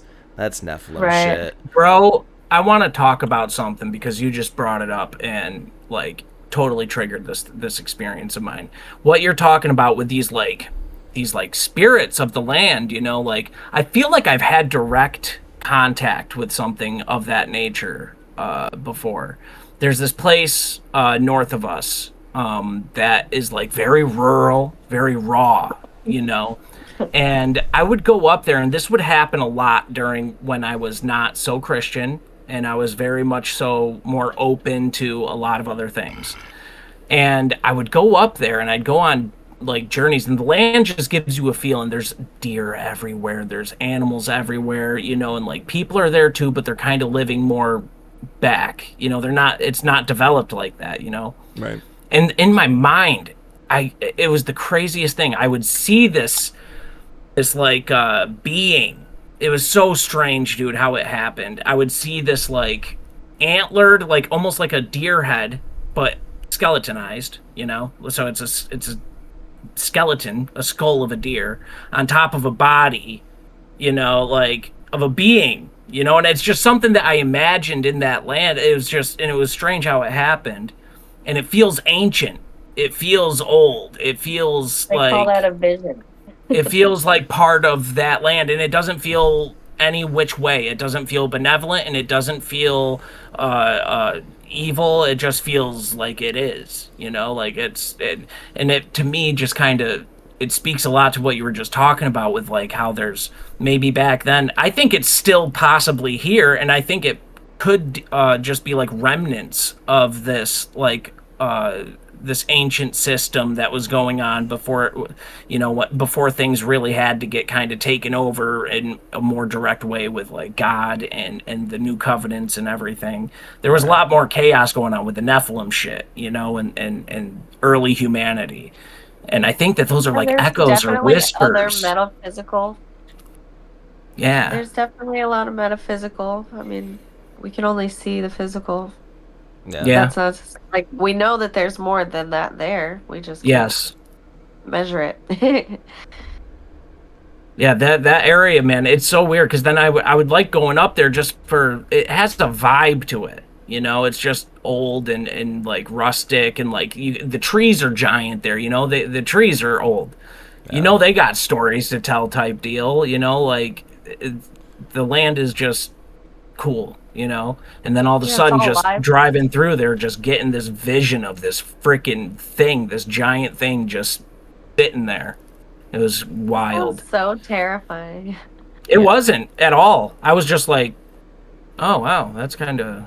I just noted it and I thought it was really interesting. And like, it's just crazy that it showed up like that, like in my mind. And like, but it was like right there. It was like crazy. Dude. It was actually kind of wild. You. No. It was something to note, like, and it felt like it was very, very connected to the area. And it's like, as long as you're not trying to like do anything to that area, I bet that thing wouldn't even flinch. It probably hasn't flinched in thousands of years. You know what I mean? That's how it felt. It just felt like it was there. And That's so interesting. yeah, it was wild. And I don't really get like that. I have had like things like that. I don't know, like kind of feelings or stuff like that. But I haven't really had anything like that in a hot minute, Just weird. Fucking wild shit. You made me think of it, so I wanted to tell the story. Today we just Oh. discount those things as like a passing thought. Yeah, you do just discount them because like maybe, like I said, maybe the world's not as magical anymore, so those things don't have as much sway as they did before. And like you said, Beth, maybe people just think of them now as nothing, and it is actually something. Yeah. Maybe it is nothing, but maybe it was nothing. I could have been tripping balls, bro, for all I know. You know what I mean? Like, right. You know, intuitively what is and isn't, and you like. I don't know. I've had to learn not to ignore my intuition. It's very easy to just like choose to ignore it. It's not a loud voice. people that listen to and enjoy content like this that have the schizo brain, they'll start to make those connections with things and really vest a lot of energy and emotion into it when it might not actually be real.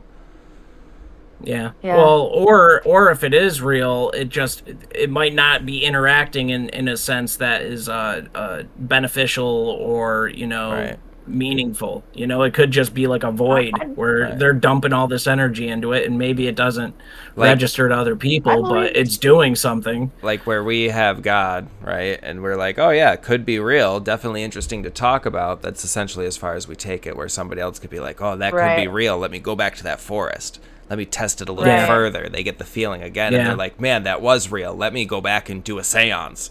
Man, something happened in my seance. Let me go back and do a sacrifice. Like, people go wild. No, there's definitely, there's energy around us all the time, and it's very easy to open yourself up for that to tap into you, or for you to tap into it, or any numbers of different things, and you really have to be coming from a very secure and safe place if you're going to be even doing that. So mental health, super important.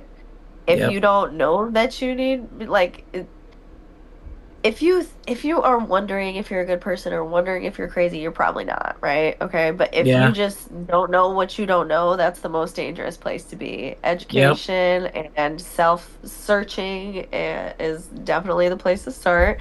You need to know yourself very, very well. You need to be asking questions about everything, yourself and the world around you. And I mean, just be healthy and be spiritually sound before you even start, because otherwise you just open yourself up for risks. Because I like the idea of learning, and same as how you were talking with, like, you go to school and everything. It's because you have this craving to learn, and it comes back to what it is with, you got to have some type of grounding foundation before you even really want to even set off on something where you're diving down rabbit holes. Young age, man. You gotta. You guys did have a good thing going on with your parents, at least getting you Christ in your life very early. Not at all.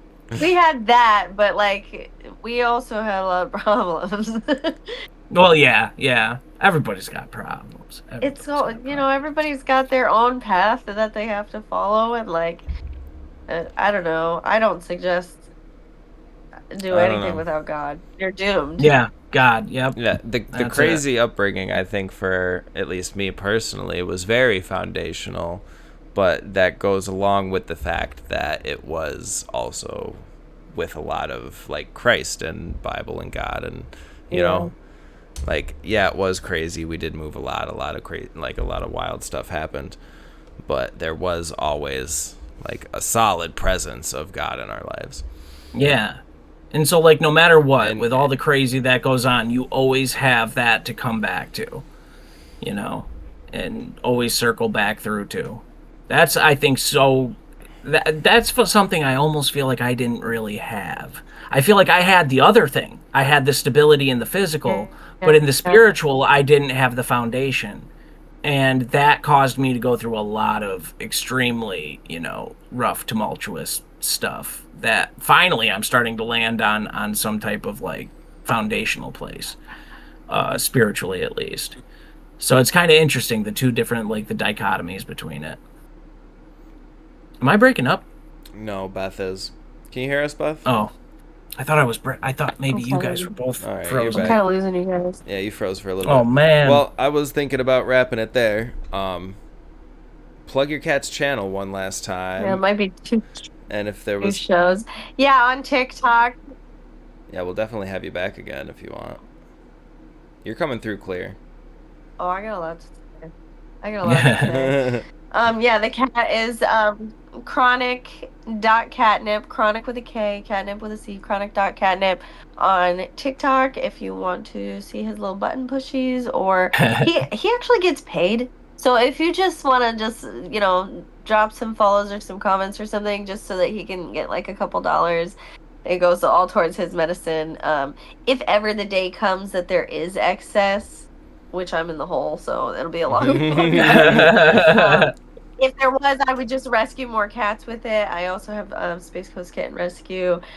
So if you're in the Space Coast area of Florida and you have kittens that need to be rescued, you can also reach out to us. You might as well go through Kron's TikTok page, or we're on Facebook as Space Coast Kitten Rescue too. But it's not that serious. I'll put links in the description for both of those in case people are interested. Yeah, we can talk more about that stuff too. And I just think what you guys is doing is super cool, and I like to talk about it, and I have things to say. I think it was super cool having you, and we'd absolutely definitely like to have you on again. This was a good time.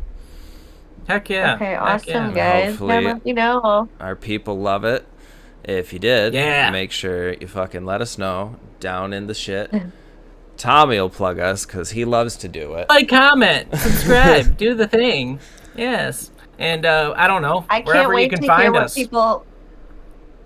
I can't wait to hear some other guests and what other people have to say with you guys too. Yeah, we gotta line up some more guests. I got a buddy that's a Freemason I'm trying to get on here, but we gotta... No way! Yeah, we gotta actually figure out what we're gonna talk about though, because there's gonna be logistics. He's a little bit iffy about talking about it, He's sworn to secrecy. Yeah, he's deep in deep in the stuff. So it's a little it's like, what do we actually talk about? Because the way that we do things, we like to get to the heart of things, and with something that's just a wants to be light and fluffy about it. You can't, I don't want to be fluffy about it. Can we at least just talk about like what the Freemasons is and how it was started and where it comes from and the history, like what? Yeah, that could be something he's that we cover. He's willing to talk about that stuff. But I am looking forward to all the things. Yes, sir. All right, guys. Yeah, everybody. We'll catch you next time. See ya. Bye.